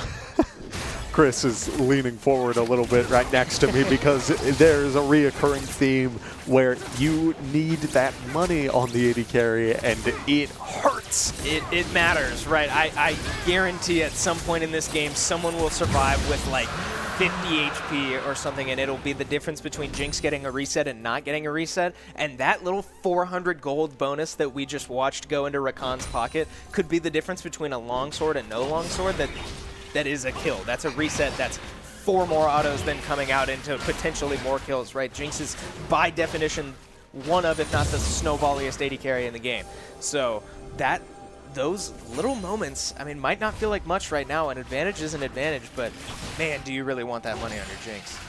But nonetheless, we see a Brand trip and fall into a Lee Sin that was taking grubs. Meanwhile, Cassante ulted Olaf, but able to just ult himself and Ghost and run away, and a massive health advantage for Cassante, but little to no mana to find anything else.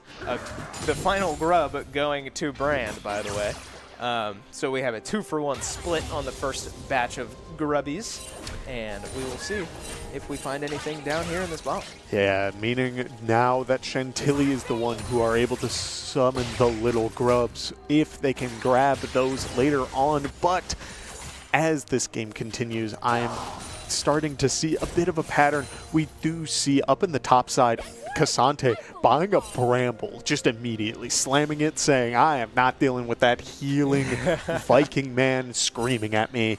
I will just buy my armor and try to live in peace. And we're starting to see these leads build up elsewhere as well. It is crazy.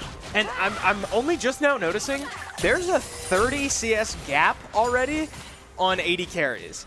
Now, Jinx has a Noon Quiver, which feels great and all because Zeri went for a Cull, but there's a 600 gold difference in these 80 carries, and that would not be the case had that kill not gone to Rakan. It's heartbreaking now, but as we see, a potential play. I believe that was envisioned now.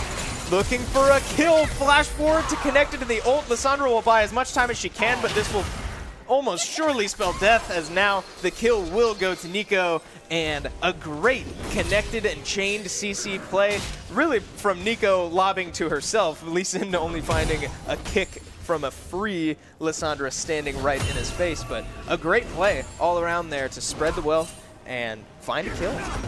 And I love what we saw. I am shocked that that Nico transformation wasn't in vision, but again, you need to count, Chris. You need to count, yeah. And one miscount, 1 minute of you saying, I am in a League of Legends game, and why is there an extra minute? Oh my goodness. And you explode.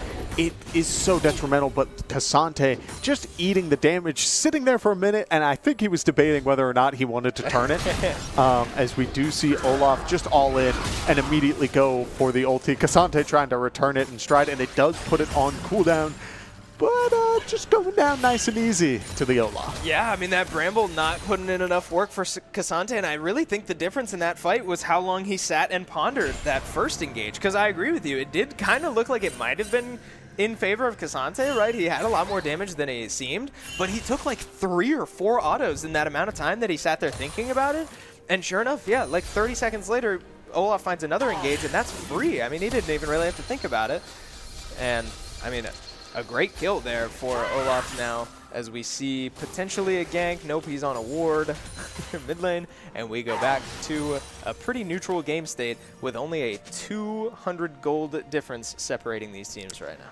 And I am all for it. We did see last game that both teams had a very solid grasp of what they wanted in the early game, and it was falling into place, but now... There's a hook angle here. Oh no, is the Nautilus going for it? Oh no! The Nautilus hook goes very wide, and a potentially quick kill as Rakan was walking all the way up into the river. A very big missed opportunity as now Olaf engaging onto Cassante once again. He will likely walk right out of this play. Nope, a flash kick will find an Olaf and shove him straight into the wall, and with enough damage with a Cassante on your back, oh my lord, a super mega death rocket is not enough to finish Cassante from across the map. A great shot, but ultimately Brand looking for his ult, and it will find the kill on the pop. Didn't even need the pop, excuse me, but there is... Not quite. Never mind. I was going to say there's potential for a Lee Sin play here in a 1v1 with no minions now, but opting for grubs, and this is definitely the right move. As we said on the first batch, Chantilly got 2 of the 3. Now, if they are able to secure all 3 of these, which it certainly looks like they will, that will mean that they get little extra minion grubs for pushing towers. And if you're going to be playing Zeri, if you're going to be playing Cassante, you want to snowball your lead. How do you snowball it? You get towers, you get the money. And so I am looking forward to seeing what sort of snowball potential. Uh-oh. Wait, he has no W. Wait, and Olaf doesn't even know he's just going to be able to recall. That's an unfortunate misstep, and I mean, I don't blame him, right? You assume Lee Sin's just going to go right over that wall, but I mean, Olaf just walking away from what had the potential to be a kill. I mean, Nico moving up to help the Lee Sin could have spelled disaster, but enough about that. Dragon will go towards South Lakes in return for those grubs, as we saw the Lee Sin on the top side of the map. And once again, I mean, a relatively small gold deficit, but I mean, it's important where the gold is, right? Because this CS lead in bot lane certainly is not going anywhere. We have a 150 gold bounty on this Zeri without any kill participation, because there is a almost 800 gold difference between those two characters. And it's worth noting that Zeri has a cull, so that will amount to even more fairly soon. We can talk about how much of a win rate a character has. We can talk about how good they are in the meta. But League of Legends is a game of fundamentals. League of Legends is a game that plays almost the exact same way every time. Yes, the abilities change, but what you need is gold. How do you get gold? Plates and KOs, and the dives are the way to do it. Yep, and they're certainly looking for it. A great toggle from our observer there to show that that South Lakes did not have the vision, but a return play from Lissandra to get here just in time, and Zeri is just missing enough Qs to not finish this Rakan. But 2 kills both ways, or no, not excuse me, both ways. But now a Nico ult finds 2, and Olaf will only have to click to put that away as Cassante looks to finish whatever he can find, changes targets, and can't finish either one. Now he will go down along with the Nico, and disaster strikes for Chantilly on all sides of the map. And a quick fist bump from the Olaf as well, showing that the team South Lakes is on top of it. Now the gold lead falling into South Lakes' hands. Yes, it is only a 400 gold lead, but I mean, Olaf is now... Cassante dying to Olaf still had a lead earlier, and now with these kills is Olaf is the one who's going to start snowballing, and that's what you needed. If you're going to play this lane bully, you need to be getting these KOs. You need to secure that lead, but a fight down bot lane and a quick skirmish will leave both AD carries at half HP, both of them with completed items, despite the fact that Jinx is down still about like 60 CS. Yeah, I mean, look at this Zeri CS, right? We're not even 15 minutes into this game, and this Zeri has 150 CS, a complete static shiv, Zerkers, and a recurve bow, right? That's terrifying. And yet, if you're a good enough player, those little 1v1 skirmishes, I would take Jinx like 70% of the time, right? Because her damage is much more consistent. With a Kraken Slayer, you've got those empowered autos every 3 autos, and you're hitting every single one. Like, Zeri has to aim. We said it in the first skirmish there. Like, that trade, even though Zeri's basically half an item up with completed boots, that trade went in favor of Jinx, and that can keep happening. Now, it's not worth risking, but this Zeri has a 200 gold shutdown, and if you can get that on your Jinx, that feels incredible. All of a sudden, that massive CS gap kind of becomes irrelevant. And I do think that Jinx will have a spot in all of this because we have seen, Lee Sin going awareness. in. Whoa. Immediate reaction from Rakan saying, I am not messing with that. Didn't try to dash, didn't try to do anything fancy, said, I'm going to hit my ult and walk away. Yeah, and great awareness from the Jinx. Before Lee Sin ever showed his face to say, hey, I'm sitting under my tower and letting Rakan go sniff out this play, and sure enough, his nose did not deceive him, right? There was Lee Sin sitting right there. Unfortunately, he does have to blow his ult to get out of what could have been a much worse situation, but a great play to just stay alive, right? I mean, ultimately super worth it, but Lee Sin now looking for more, looking for whatever he can get off of a blown-up play bot, and Lissandra with enough wave clear to get out of it, and now Lee Sin is just wandering around the bottom side of the map. Yeah, and that's the awkward bit, right, is that when you're playing a jungler that wants to be making plays like Lee Sin, that's where he thrives, and you're in these awkward wave states, and your bot lane needs to back. Your Lissandra, or the Nico is shoving wave, yes, but Lissandra is clearing them just as quickly. It becomes a little awkward. Whoa. Oh my goodness, Cassante is returning it in favor. What is happening on this top side, Chris? Because Cassante was down gold every single time. He's like he was ahead a little bit and was beating the Olaf. Now he's down and he's barely beating the Olaf. Crazy. No, yeah, I agree. And it's, I mean, if you look at the builds, right, it's this Cassante build with a Bramble Vest and a completed armor item will be very obnoxious for this Olaf to deal with. Now, as we see it engage from Lissandra, they go on the wrong Nico, but force Nico into a very uncomfortable position with 5 players threatening to kill her. Nico will unfortunately go down, but Brand finding himself very out of position, looking to cheat towards the dragon, and the dragon gets toggled and would have finished the Lee Sin there, excuse me. Great play there from South Lakes to really capitalize on the separation, and now they could find another one as Jinx is excited and ghosted. They're able to run down this Nautilus and unfortunately not able to find the Zeri as well and get that shutdown, but again, capitalizing on the misplays in these chaotic fights. Chantilly spread so far out, and South Lakes had the answer. Oh my goodness, Chris, I mean, if you need your kills to be falling into the right spot, we talked, yes, it's nice to have it spread out a little bit, and we do want the money on the Jinx, but right now, Brand being a carry champion is scary. The Olaf has the Herald in his pockets and is pushing down the bot lane.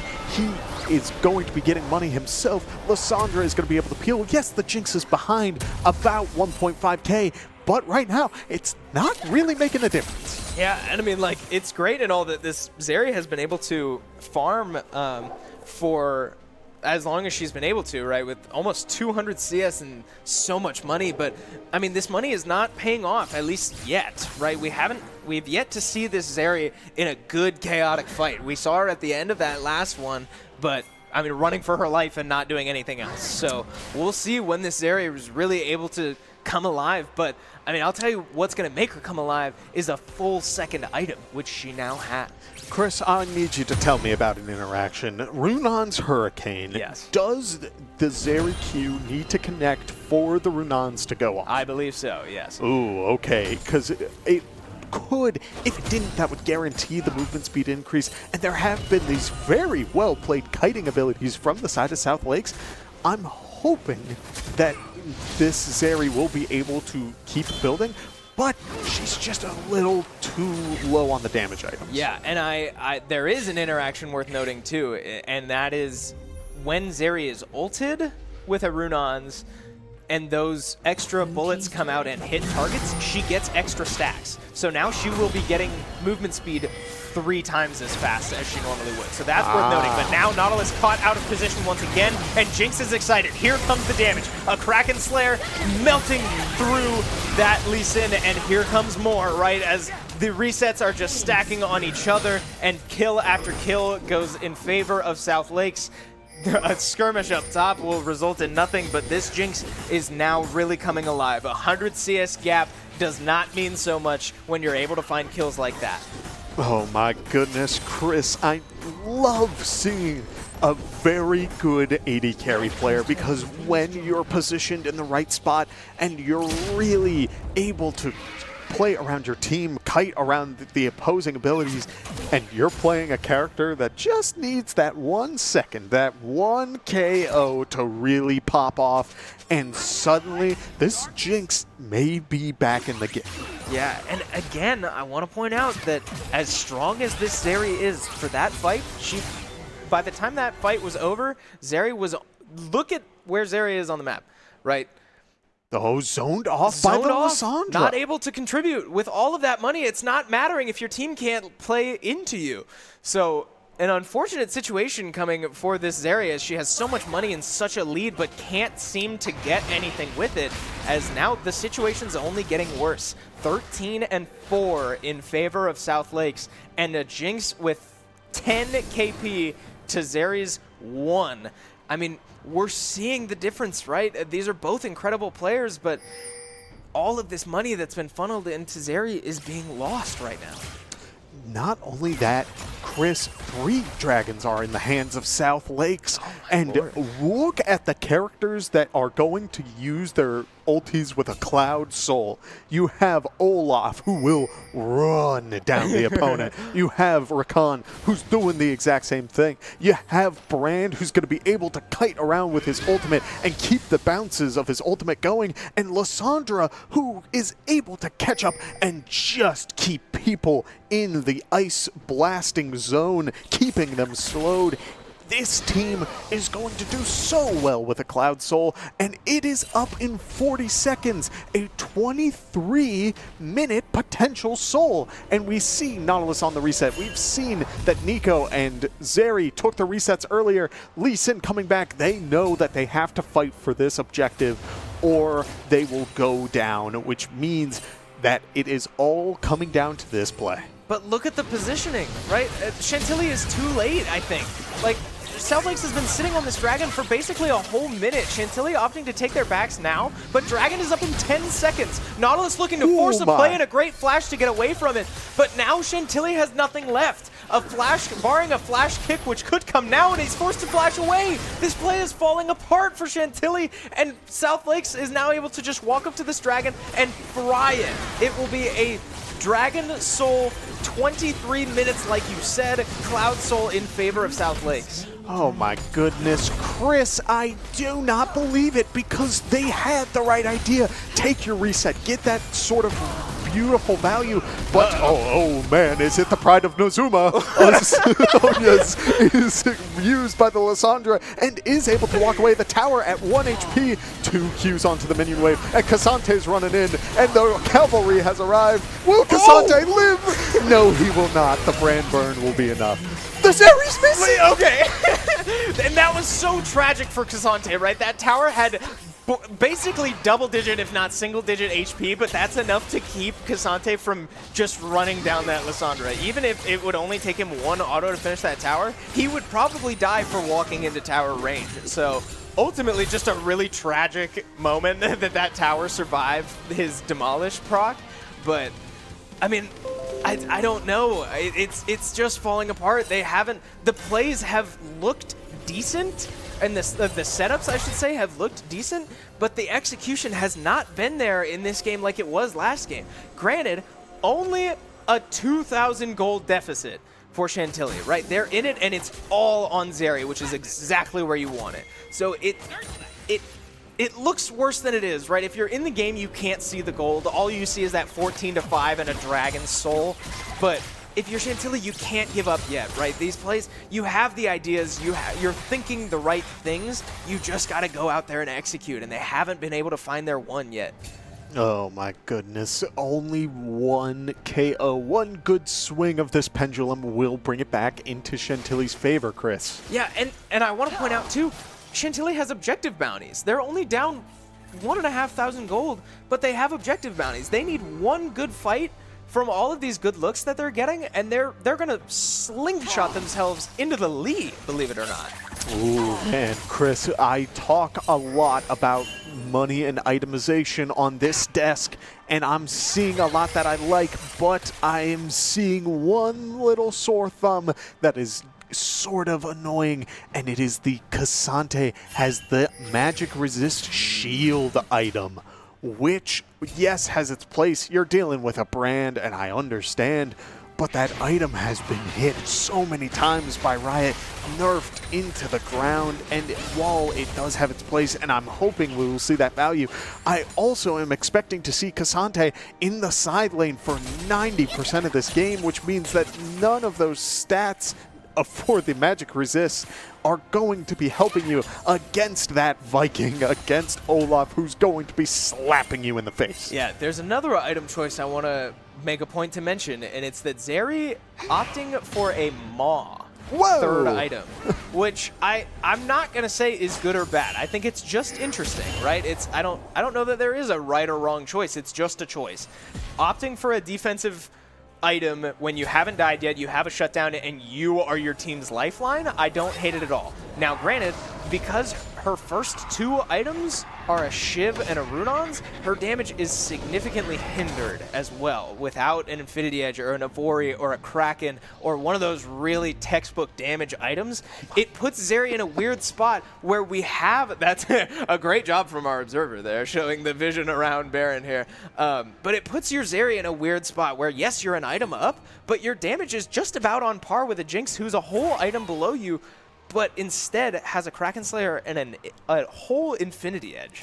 Chris, I don't think I'm allowed to be trash-talking the item choices when you have vision like that. I mean, they're playing around each other like this is the pro scene. Like, what is that?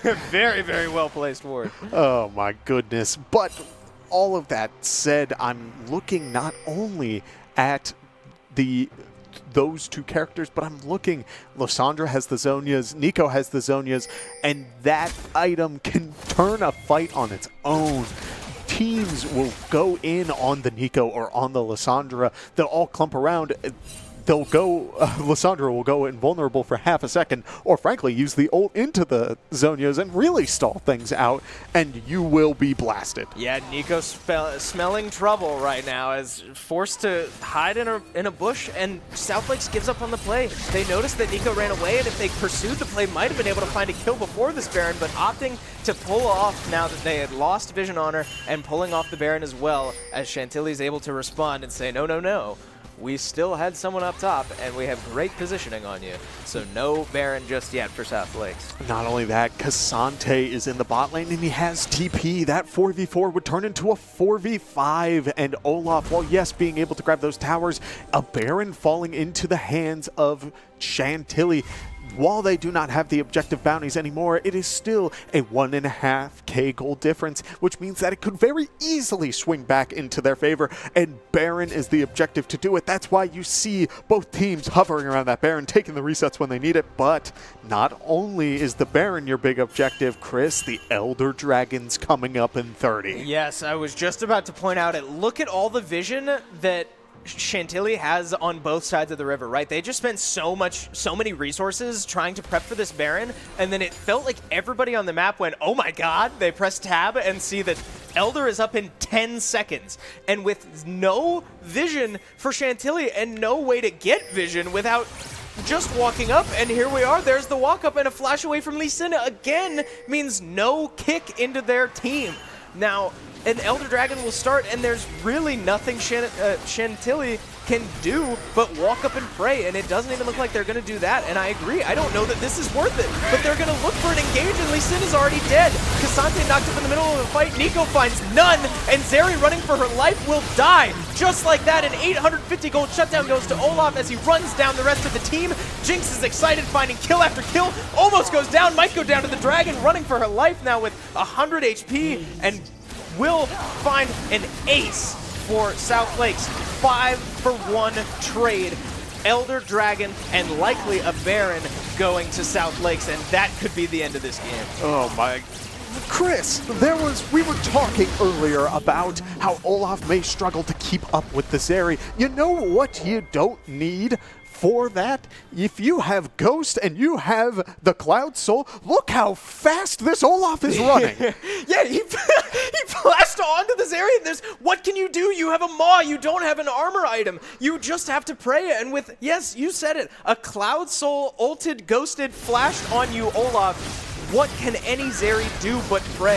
A horrible situation for what is the lifeline of your team. This Zeri needs to be able to build up her ult stacks and just sprint around, but with such an explosive engage coming from South Lakes, and what didn't seem like it would be an explosive engage, it's becoming too much of a problem, and this Zeri cannot live long enough. And now the Baron has fallen into the hands of South Lakes. Chantilly doing a great job of keeping the momentum, like, sort of just like keeping it alive. You do lose that Elder Dragon, you do lose that Baron, but now here comes the Baron power play. This is where, if you're gonna keep the game alive, yes, you did a great job just for this last minute, but now you have Baron enhanced waves, you have a Jinx who's gonna be getting excited off of each and every single one of these objectives, as well as an Elder and a Baron. Chris, this game will probably be over in the next minute. Yeah, I mean, like, I would love to say, I know there's some stat that, like, professional League of Legends streams put up all the time, and it's like 95 or like 98% of games. Now, I'll get back to that as they find an engage with 2 ults onto the wrong Nico. But Nico now running for her life into what is inevitable doom, and an Elder Dragon will finish the job. Now, numbers advantage for South Lakes. It does not matter if they engage on the right one or not, because they will find a kill in the end. Chris, I was baited by the same. I was thinking the same thing. Like, I thought they got the right one. Yeah, yeah, they got all of us. But as I was saying before, there's some statistic out there that's like 95 or something % of teams that get both Baron and Elder Dragon at the same time win the game. So, I mean, although the gold situation hasn't been terrible up to this point, I think it would take just anything short of a miracle for Chantilly to come back in this game. From a 1.5k gold difference to now a 9k gold difference. 3 legendary items worth of gold, Chris, and it is falling into the carry's hands. Brand at 3 items, Lysandra with a Crypt Bloom, and is sitting pretty, and Jinx, look at the damage.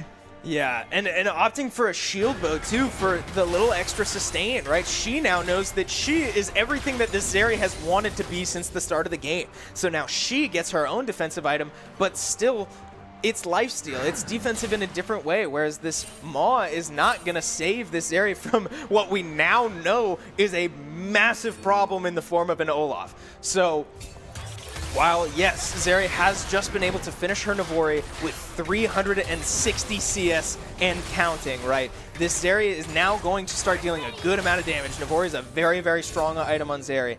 But, I mean, with a character like Jinx who can just click on you and outrange you, it's going to show very, very hard, as now we have a Zhonya's from Nico. Will the ult go off? It will. Some CC onto the South Lakes roster, but it will not be enough as Zeri is already dead. And what else do you have left? A Nautilus, a Cassante, and can only pray as Olaf is still going. A pentakill for Olaf coming out as South Lakes now bursting through the base, blasting this game open, and a pentakill will finish the job. We thought it might have been Jinx. We thought it could be Brand with the early game money. It is the Olaf sticking it to Chantilly, saying, we are not done yet. We are taking you to a game 3.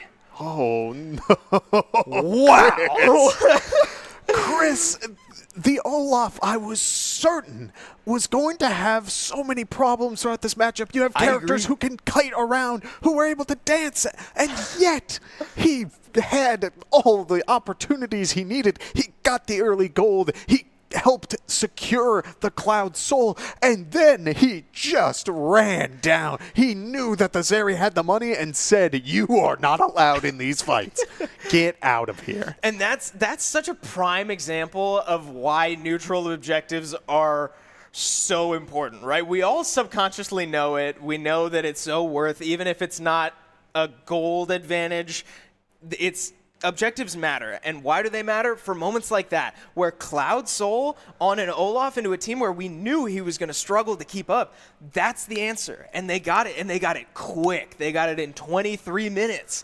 I mean, great play from South Lakes there to just, play by the books and stick with it. Not give up when their money wasn't looking as good as it may have felt. But, commanding game there from South Lakes. Really not losing a single team fight throughout that entire game. And we're going to game 3. We are going to game 3. So we are going to take a quick break, give everybody some time to wind down. I encourage to go take a break as well, but come back in a couple minutes because we've got one final game to decide this series. So we will see you very, very soon. Lissandra looking for a root. Now, they could find the kill on the Nautilus, and they will. Potential play. I believe that was envisioned now. Looking for a kill. Flash forward to connect it to the ult. Lissandra will buy as much time as she can, but this will almost surely spell death, as now the big missed opportunity is now Olaf engaging onto Cassante once again. He will likely walk right out of this play. Nope, a flash kick will find an Olaf and shove him straight into the wall, and with enough damage with a Cassante on your back. Oh my gold. How do you get gold? Plates and KOs, and the dives are the way to do it. Yep, and they're certainly looking for it. A great toggle from our observer there to show that that South Lakes did not have the vision, but a return. But 2 kills both ways, both ways. But now a Nico ult finds 2, and Olaf will only have to click to put that away as Cassante looks to finish whatever he can find but force Nico into a very uncomfortable position with 5 players threatening to kill her. Nico will unfortunately go down, but Brand finding himself very out of position, looking to cheat towards the dragon, and the dragon gets toggled and would have finished the in there, excuse me. Great play there from South Lakes to really capitalize on the separation, and now they could find another one as Jinx is the win, so that's worth noting. But now Nautilus caught out of position once again, and Jinx is excited. Here comes the damage. A Kraken Slayer melting through that Lee Sin, and here comes more, right, as yes, is used by the Lissandra and is able to walk away. The tower at 1 HP, 2 Qs onto the minion wave, and Cassante's running in, and the cavalry has arrived. Will Cassante live? No, he will not. The brand burn will be enough. The Zeri's missing! Okay. And I agree. I don't know that this is worth it, but they're going to look for an engage, and Lee Sin is already dead. Cassante knocked up in the middle of the fight. Nico finds none, and Zeri running for her life will die. Just like that, an 850 gold shutdown goes to Olaf as he runs down the rest of the team. Jinx is excited, finding kill after kill. Almost goes down. Nico, will the ult go off? It will. Some CC onto the South Lakes roster, but it will not be enough as Zeri is already dead. And what else do you have left? A Nautilus, a Cassante, and can only pray as Olaf is still going. The pentakill for... Well, We hope you all have gotten a chance to catch your breath. We have only had but a minute to catch our breaths from how exciting that last game was with a pentakill to put it away. But we are back once again with the VHSL League of Legends semifinals between Chantilly High School and South Lakes High School. My name is Chris Clayton. Once again, I'm joined, as always, by my lovely brother Kevin, and we are live from the Shenandoah University Esports Arena covering this high school series that has been, I mean, by the books, back and forth. All right, Chris, I know it's been back and forth, but there's been one factor, one character, one player that I have been sleeping on just a little bit, and we saw that they had the early lead in Game 1, but weren't able to bring the game back, but then Game 2 really showed their stuff. The top laner for South Lakes has been making a statement saying this role is a wild ride and you are in here with me.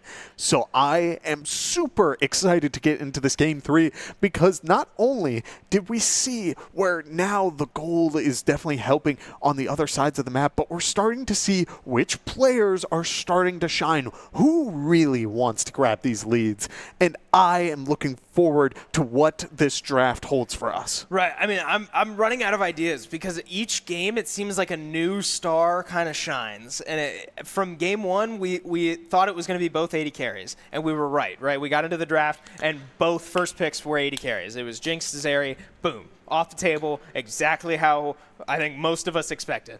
But now, yeah, I mean, like, we're looking at the top laners, and although Zeri was certainly a force to be reckoned with that game, and we just never really got to see it, and Jinx finished that game, like 6-1 with, I mean, an Infinity Edge and a lot of damage. The 80 carry certainly seemed to be the problem. It did, you're right, it ended up being the top half of the map. That Olaf finished, I believe, 10-1 for South Lakes to put the game away. So we'll see, right? Do you now lean towards the top and embrace that what the answer has been, at least for South Lakes, is the top side of the map?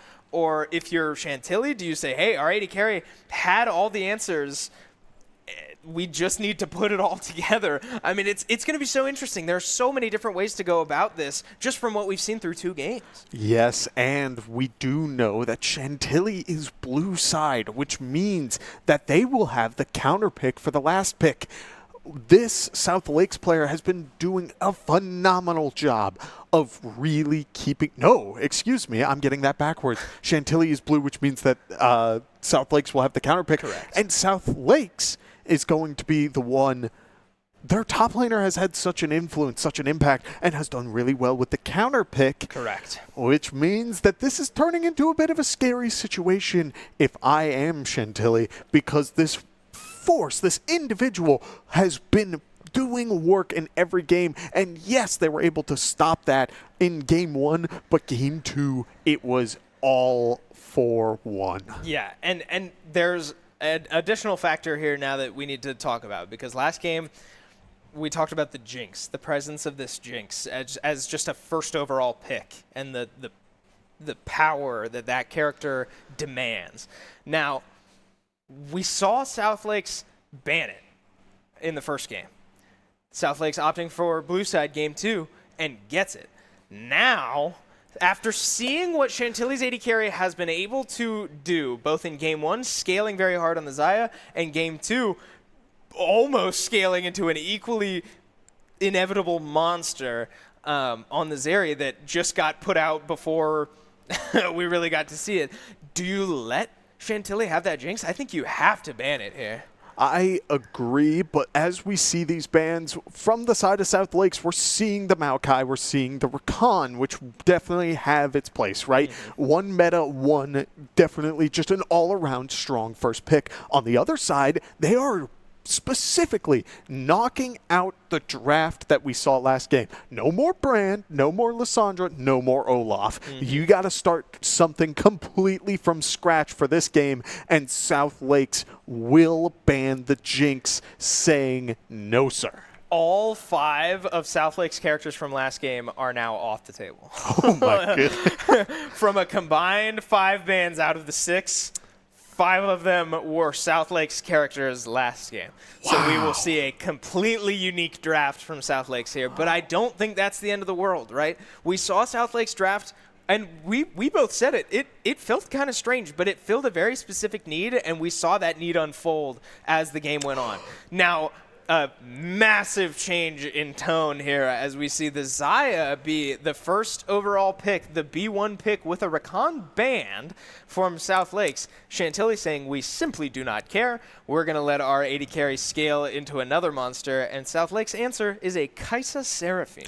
Seraphine was banned in Game 1 and Game 2, and when you're going to ban the entirety of last comp, you know what that means. Seraphine has entered the stage and is going to be one of the most influential characters throughout this entire game, but on the return of that, if you're going to be playing someone in mobile, the God hand shall descend. Blitzcrank is picked and is ready to grab. It will be fun.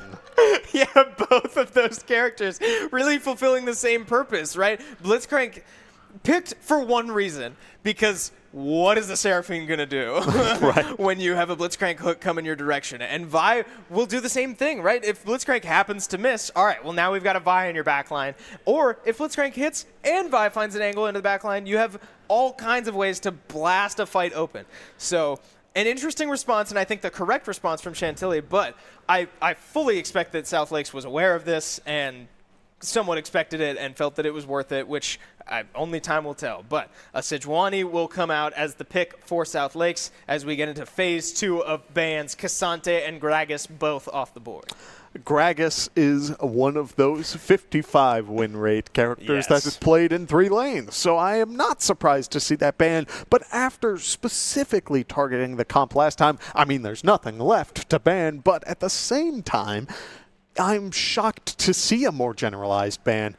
We've seen them sort of pick directly. Now you have a good feel of what these players have in their back pockets, what works, what doesn't. So on the side of South Lakes, we're getting rid of Cassante and we're getting rid of Darius. And on the other side of that, you do have that more generalized Gragas ban, but in return, something a little bit more specific, saying, I am not dealing with that Riven again. Yeah, and I like that ban, right? Saying, okay, we know that you're holding that counter pick for your top laner. We know that that's your whole draft plan coming into this. So get rid of as many options as you can, right? Olaf off the board, Gragas, and the Riven pocket pick that we saw from the first game, right? Now, we're going to force you to, dig deep in your playbook and find a character that you might not be as comfortable on, and we'll see, right? It's going to come down to South Lake's top laner and how big is your champion. Yeah, we do see the Ahri, which is generally a safe pick and a great option for taking that early sort of lane, just keeping it neutral, keeping it as standard as possible. But in response, we've been seeing the Annie banned multiple games. I thought it was taking support, but instead it's looking like it's going mid lane. Yeah, very interesting, because now we see the comp really unfold for Chantilly, and it is by the books. We're going to play through our 80 carry, and I love it. Yeah. It's so far in both of these games, the most consistent threat for Chantilly has been their 80 carry. Game 1, I mentioned they were on the Zaya, and the game just never really fell their way, and we didn't get to see the Zaya really rip through anybody because the game had kind of been broken open by that point. Game 2, same deal, right? The game just never really fell their way, and we never got to see the Zeri come alive. So Chantilly opting for a similar strategy. It sounds like we're having technical difficulties again, so we are going to take a quick break and come back to you with the end of this draft. So don't go anywhere, and we will be right back.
Welcome back once again. We appreciate you bearing with us through any technical difficulties we are encountering.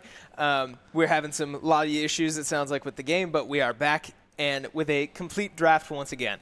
So the Ornn pick was correct, unlike last time we had to correct that. The Ornn pick does seem to be a final answer, and the response is a logical pick in form of Trundle. Yeah, Trundle, the kind of character that shreds armor by just existing. Correct. His ultimate will steal the resistances that Ornn has, who gets bonus resistances for each mythic item that he has upgraded. And with all of that, Trundle's going to be getting a lot of stats, but also when you have a very nice wombo combo like one hit after another, Seraphine ulti into Sejuani, Kai'Sa is going to be blasting with her AoE Q and W, Ahri's going to be throwing out the Q. The team fight is relatively secure there. Trundle's job during most of this, if I had to bet, is split push. Yep. Because on the side of Chantilly, who responds to a Trundle and wins? That's a great point. I mean, I said it right before we went to break, right? Chantilly has made their plan very clear, and that's that they are planning to embrace the carry that they have in the form of their AD carry and just let him unleash on Xayah. But I like this approach from South Lakes of like, okay, I mean, we know it's coming, and we can see it, right? They had final pick. Who does answer the Trundle? You know this Trundle is going to be barreling down a side lane come like 12 minutes, because that's how Trundle works. He can fry through towers without much help. And, I mean, like, we've seen it before. A Trundle can go 0-7-0 in lane and slam through your AD carry. Like, they're not even there, should they be the one to try to answer. So I think this is a dangerous situation for Chantilly, because you might just get macroed out of your own mind and into a loss before you even know what happened. And not only that, if this is how these fights are going to go, where you have 4 people from the side of South Lakes in these fights, you should send someone to respond. Generally, I think there is a place for the Annie to bring TP and have her entire job just be stopping the Trundle. I mean, yeah. I don't, like, Ornn damage is deceptive. The character has max health damage on just about everything in his kit, and it's generally a lot. The Fire Breath does like 14. Each proc of Brittle is like another 14, which means that you're already dealing through a full Ornn combo, 50% max health on top of just the normal damage. Yeah. The character definitely has that spot, but a little bit of lifesteal from the Trundle, maybe a Blade of the Ruined King or like a Trinity Force, which doesn't have the lifesteal but would allow him to sort of kite around the Ornn abilities, get out of the Flame Breath before that Brittle is applied.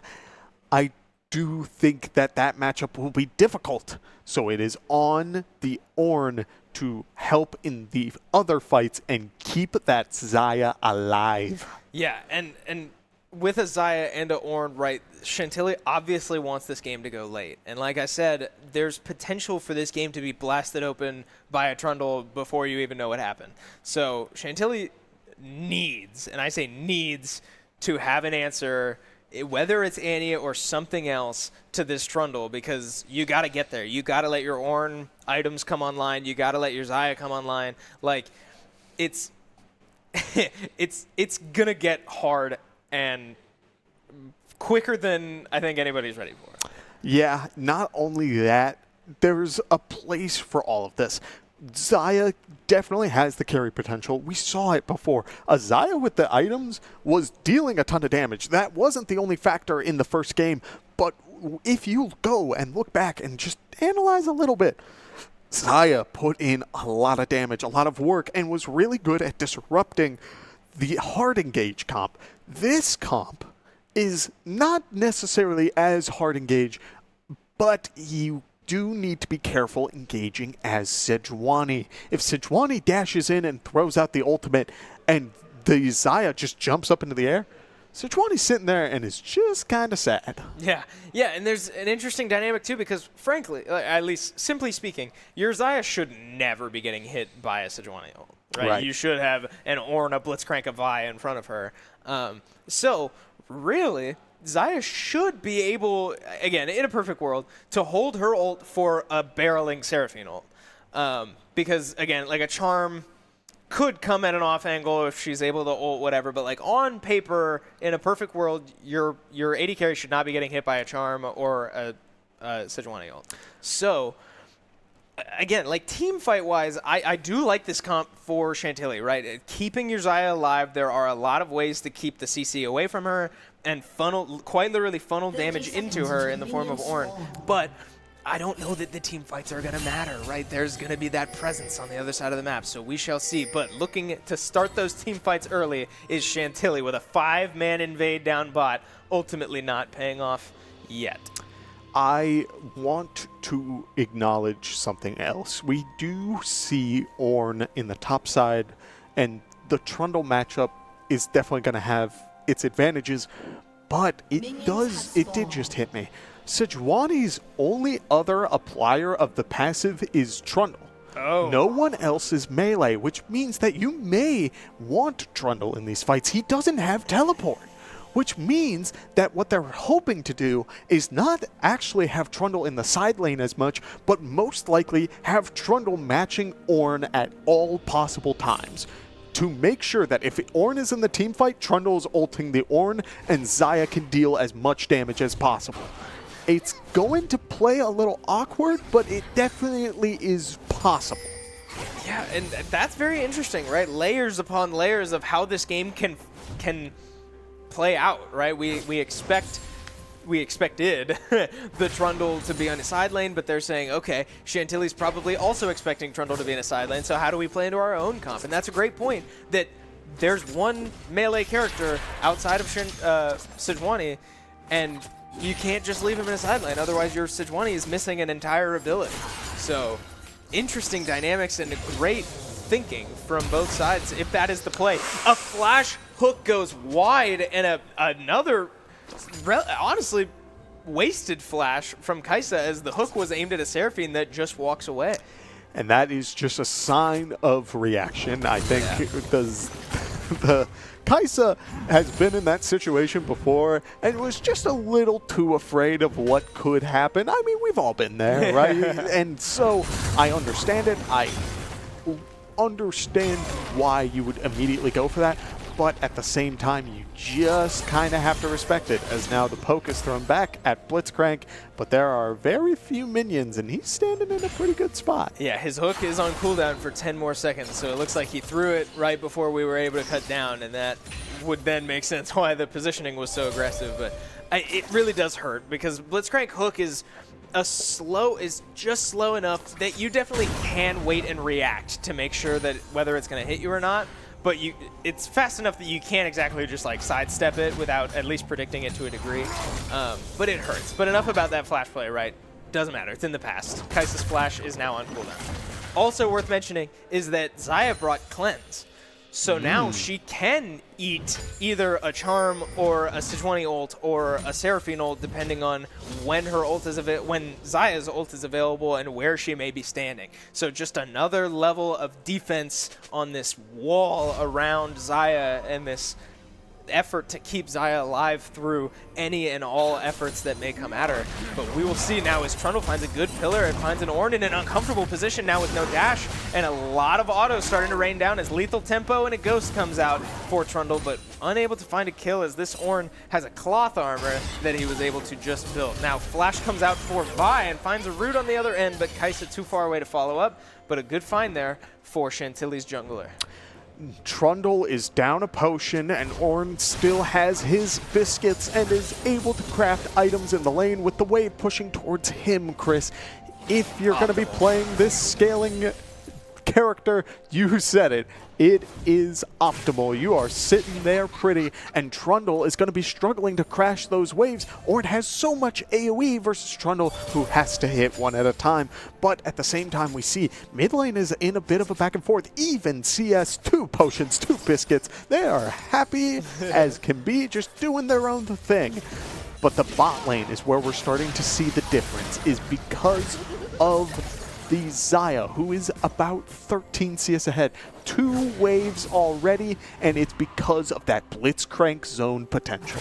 Yeah, and Southlake's bot lane hasn't quite been able to manage their wave state as well as they'd like, as now a CC train onto Kai'Sa will mean a knock-up and a hook into Chantilly, but no Xayah ult root, excuse me, will confirm a kill, and both Southlake's bot laners will walk away with their lives now as we see a double gank mid from both sides. Now, once again, everybody walking out with their lives. A slight misplay from Chantilly's bot lane to miss the recall and not get the 3 feathers needed to find that root, but nonetheless, another great play, just ultimately bleeding money out of this Southlake's bot lane and into Xayah's pocket.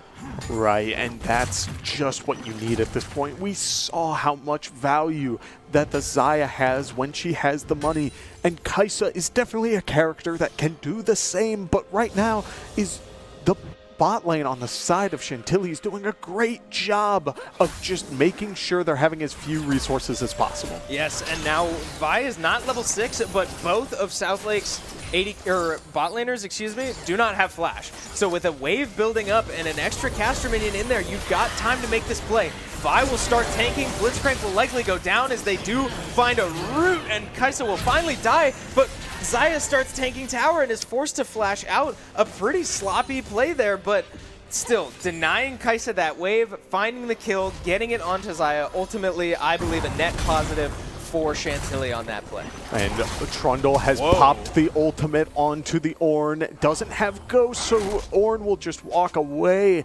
But so much pressure. Oh my goodness. Tibbers came out of the blue and just blasted Auden, taking out, and suddenly Annie is the one who's taking a lead in that matchup, which honestly I was not expecting. Yeah, I mean, for a pick that we said we kind of expected to go support, never mind. As we look back top lane, now Ornn re-engaging, and with no flash either direction, there's the max health damage. Ornn finding a kill all by himself, taking little to no damage from the last time we saw him, and that's a fat wave now going straight into the hands of the tower, and with no teleport up for Trundle, he will have to cut his losses, and his ghost is back, but not when he needed it. Well, I'm sorry, Trundle, were you at around 50% health? Oh, good heavens, you took 50% in max health damage. Like, what do you do? You need to respect Ornn. I understand that he's a scaling character and that you don't. Oh, a very nice stun from the Sejuani. Yeah, great interrupt to catch Ornn in his dash, and Ornn staying just a little too long, greeting for plates, and is then return kill, and he will probably lose a wave of his own. Never mind, he has teleport, so he will be all right. Not a bad death. But, yeah, overstaying is welcome a little bit. But you're absolutely right, and you said it. Like 50, it's simple math. He has so much max health damage, and we find ourselves in a situation with Ornn having all of his abilities up and a Trundle with approximately 50% of his HP. Certainly that spells doom, and it definitely did. But, anyway. More trades coming out mid lane both directions. Grubbies will fall in the direction of South Lakes. All 3 going their way now as we see everybody disperse back to their assigned positions.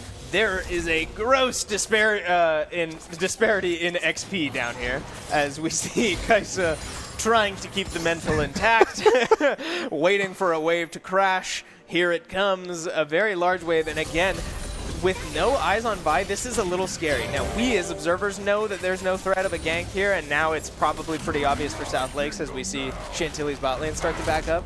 But that threat is now permanent. If you don't know where this Vi is, and now she's level 6, you know that they're going to keep looking to dive you down bot and potentially punish more and more waves. But now we see a potential engage and just burning his ghost once more, right? Trundle's kill threat goes down quite a bit if he can't ghost you down. So a great play there, and just enough to show the Vi top lane to get him to burn his ghost and run to safety is a great play for Chantilly. Absolutely. Now, I'm hoping that as this continues, the Trundle has been having a rough time in this lane so far, and that's relatively standard. We do see the Trundle rushing for the Ravenous Hydra, and so I wouldn't be surprised if he does stick to this sort of split pushing role, because he's going to have amazing wave clear. Oh my goodness. Yeah, Ari's staying for the plate, trying to stay in range, and now a flash play from both the mid laner and the jungle will spell death for South Lake's mid laner. Ari goes down, and a second kill will go to this Annie, who is now starting to build her presence with 2 kills, a lost chapter and a bounty in her inventory. Forgive me, Tibbers just slapped Ari so hard. There was like 200 health of a Tibbers slap. What was that? I think Annie Q might have hit at the same time. Okay, that makes sense. But we might have to look back at it. I don't really remember. But oh my goodness. Now, we see Sejuani might have just walked into that bush without being seen. But unfortunately, a good smite from Vi will finish that blue buff, and a Blitzcrank standing ominously nearby, ready for a play to happen should Sejuani look for one, and she will just once again cut her losses, knowing the presence on the bottom side of the map for Chantilly, and take her back and move elsewhere. And already he's we gonna can have see where the amazing gold wave is clear. lying. Oh my Here goodness. is this KO Yeah, Ari's in the mid lane. Tibbers not getting the initial burst, but one good. It was the Q. It was a Q, yes. Okay. So, That's good. That's thank good. you to our production for showing us that again, but yes, so a great play there. Trundle kind of screwing up his own wave there, but in the trade, Ornn will end up killing all of the minions anyway, and this wave will go back to neutral. But, I mean, here comes the mental games, right? This Ornn can sit around and do nothing and just absorb as much pressure as you throw. I mean, you can throw 5 people up top and Ornn has a chance to survive, because that's just the nature of this character. But, I mean, fulfilling his job nearly perfectly, right? Trundle just farming, waiting to become this split-pushing menace whenever that comes online. I mean, we shall see. But right now, he is certainly struggling. Yes, but also items are finishing on the rest of the map, as we do see Sejuani trying to get a little bit of pressure topside before Ornn finishes his. And if you're going to get a good gank off, I mean, Ornn or Sejuani with Trundle is definitely the way to go, because you apply the passive so quickly. Oh, but it did show onto the Ornn. Here comes Sejuani interrupting the dash. Here comes the Ornn ulti, but there's a Seraphine close by. Yes, and a great interrupt, too, to make sure that Ornn can't activate the second part of his ult. Now, oh! Okay, forcing a flash out of Sejuani now. 2 flashes come out. Ornn using his to just narrowly try to escape, but Sejuani forced to use hers and finds a Blitzcrank hook to the face. A great follow-up, though, from Sejuani, or excuse me, Seraphine, to flash forward and find an ult onto the play. Vi will go down, and the follow-up is still coming as Ari had her ult dashes and was able to chase. They do end up pulling off and opting to take the grubs as they can get them, but a great response there from a wild Blitzcrank hook that seemed to come from nowhere, but great reaction times from the team to say, hey, this is great, this is so good for us. And ultimately finding another kill out of it. 2 kills, excuse me. It takes a lot of restraint to understand when you should and shouldn't be grabbing someone with Blitzcrank, and because you didn't have enough damage to get that burst off, it is a Sejuani. She's incredibly tanky. It did end up biting Chantilly, but now we do see South Lakes is the one with the 6 grubs, but at a cost. Chantilly has the 2 dragons, again, trades, making sure nothing is taken for free. But at the same time, 6 grubbies on a Trundle is a scary beast.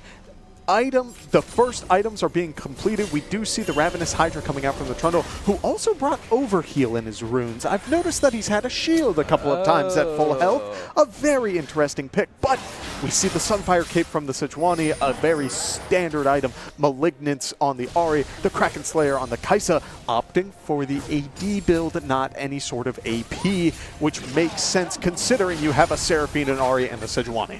Yeah, and I'm curious, I would love to know what's going through South Lake's heads right now in terms of the strategy around this Trundle. Because based on how this game has gone, right, we've said it, we have 6 grubs and a full item, but like, with with no TP, you said it. It kind of looked like they were planning to keep Trundle in fights, excuse me. And with the Ravenous Hydra first item, it seems even more like they're trying to keep him in fights. But, whoa, wow. Ahri able to find a flash out of Vi? That seems like a bit of an overreaction, in my opinion. But anyway, Herald goes down in favor of South Lakes. I'm curious if they do start to pivot and really embrace this split push, because with those 6 grubs and now a flash charm onto Ahri, we'll see. Not enough there, but Sejuani ult will likely finish the job, as they might not have the damage because they can't land any abilities. Annie will likely walk out with her life, and with 2 kills on the other side. A great response from Chantilly to make the most out of what looked like such a dire situation.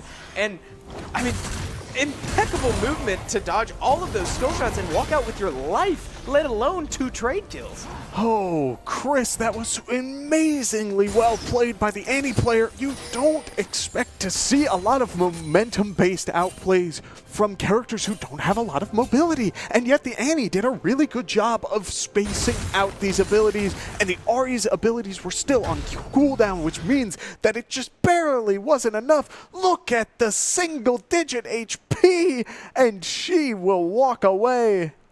Man, oh, man. Ahri's cooldowns too just looked so unfortunate there with no Q up to follow up on the Sejuani ult, right? All she can do is dash forward and auto attack. That seemed to be the big problem, and then by that point, by the time Ahri's Q did come back up, Annie, excuse me, was well on her way to safety. I mean, tragic play for South Lakes there, but not the end of the world. Yeah, but Ahri has no or does have her ultimate, excuse me, and they are looking at the Vi. Yeah, Charm goes wide and no flash for this Ahri either, right? This could be a massive problem, but Blitzcrank Hook goes wide as well. The Charm to follow up with a little bit of damage on the way out, but nothing either direction. No kills will go either way. And again, Blitzcrank just throwing stuff around, right? I get it. He's got Hex Flash. Why not? But, I mean, that one you'd love to have back. Yeah, and, you know, it could just be, you know, the God Hand is still getting used to this play. He hasn't gotten a full understanding of, like, how the mortal realm works. But Blitzcrank, one good hook can turn a game, and that is why it is so incredibly important that he continues to just sort of play in that aggressive play style. It may not pay off every single time, but if it pays off just once, it can full momentum swing this, as the gold is only about a 300 gold difference, and so it's relatively even, but the bot tower for the side of South Lakes is gone, which means that, again, Chris, forgive me, I believe the CS difference was looking a lot different a little bit ago. Yeah, honestly, that turret dying for South Lakes was a blessing in disguise, because now look at how far back this Kai'Sa's been standing for the last approximately 7 minutes. Like, ever since that turret died, while yes, that's a lot of money in Xayah's pocket and all that, Kai'Sa is now significantly safer and able to farm in a much safer way because that turret's dead. And there are ways to manipulate that if you're Xayah, but never mind all that, right? We do see another Blitzcrank Hook land on a Sejuani as she's able to walk right out. A Seraphine ult finds one at a weird time. Now another interrupt onto the Ornn, and it looks like South Lakes is just looking to get out. Ornn, with no engage left, will also look to get out on his end. Now here comes Trundle with a massive recall coming. No damage though. A cleanse comes out for Xayah, and caught on the wrong side of a pillar, forced to recall, and a Blitzcrank Hook finds the one. There's the kill that they needed. Now numbers in favor of Chantilly, and a Herald will look to charge. It likely will, and now, I mean, this is so awkward, right? South Lakes doesn't have numbers, and they find a pick onto Blitzcrank, and numbers just like that are even. Blitzcrank cannot afford to be walking up that blind that far when you've lost all vision on all of the South Lakes members, and this dragon will now go their way because of it. Oh, and when you have 2 dragons to start things off, Chantilly wanted to get to that soul point, and Blitzcrank wanted to find just one more pick, but he is not the only pick champion in this game, my friend, which means that Ari was able to have the vision and get the charm off before Blitzcrank could throw out the hook and guarantee the kill onto the Blitzcrank. Yeah, and little things matter in that fight, right? Just Xayah stepping up just a little too far, like blowing her cleanse off of what didn't seem like very much, and the Seraphine ult just only finding one at a weird time, and Xayah, again, like getting caught on the wrong side of a pillar. Like, that stuff is all pretty avoidable. And so looking back at it, I mean, it's affecting both sides, right? Both sides are going to look at that fight and be like, man, we could have done that way better. But we now look top lane, and Kevin. Chris, there is a heart steal on the Ornn. Yeah. That's certainly interesting, because again, now that does make me think that Ornn is going to be the answer to this Trundle. And so far, we've seen it work, right? Ornn has been not only absorbing the pressure of this Trundle, but dishing it back. And so now, in the same lane as this Trundle, I mean, is Heartsteel even a good item right now? It is. It's okay. It requires the scaling, and if you get enough procs, you can become a huge problem. But one big Blade of the Ruin King from Trundle could spell disaster for the Ornn. But at the same time, now Trundle's ultimate is suddenly getting a lot less value from ulting Ornn. It's this sort of weird middle ground, because who else is going to be building Blade of the Ruin King on the other side of the team, which means that there's not a lot of max health damage. As long as Ornn is getting procs off relatively consistently, he may become just as tanky as if he had old Jaxia. Yeah, I mean, that's a great point, too. And we see what Trundle's building right now. It is going to be a Bork for the Trundle. So, I mean, it's going to be very interesting. And we also see a Black Cleaver coming out for Vi to try and help with this Sejuani that is building so much armor. Because, again, the problem does seem to be this Xayah. However, with so much money funneling into this Annie now and 2 complete items just purchased, a Blitzcrank looking to engage and find more money onto this Xayah, she will find a kill onto Seraphine, and Kai'Sa forced to walk away. But again, I mean, these flash plays, these hooks, we can make fun of the flash miss and all that, but like, this is the nature of this character, right? You're gonna throw 100 shots and maybe hit 5 of them, but the 5 that hit can really change the tide of the game. Now Sejuani caught with no dash. Kai'Sa lands a W. Oh no, an Ari flash charm goes wide as well. A massive Ornn knockup, 2 massive Ornn knockups, and another Xayah Recall will hit 3. Kai'Sa's going down, and it's all falling apart for South Lakes. A multi-man kill, multi-man play. Great layered CC from Chantilly will find 3 kills for South Lakes, and likely a Baron if the Ari and Seraphine have nothing to say about it. But with that much damage, that might scare them off. We will see. Feathers are starting to build up, Chris. I don't think they can beat and execute from a Xayah and a Vi, but it's very possible. Oh, and a flash Seraphine Q, unfortunately, is not able to find a kill. I don't know that that's worth flashing for, but ultimately just missed a great smite and a great secure from Chantilly to make sure that they get the Baron. And meanwhile, this is a great view from our observer. 700 gold in the pocket of this Annie with a 600 gold shutdown and 2 full items. I mean, we said it at the start of the game that Xayah was going to be the problem. It is not playing out that way right now. God, look at this fight, man. Look how good this Ornn ulti is. So many knockups. Yes, the Kai'Sa doing a great job of ulting away, realizing that there is going to be a 3-man knockup, and I do not want to be a part of that. And so immediately dashes away. Yes, they secure that.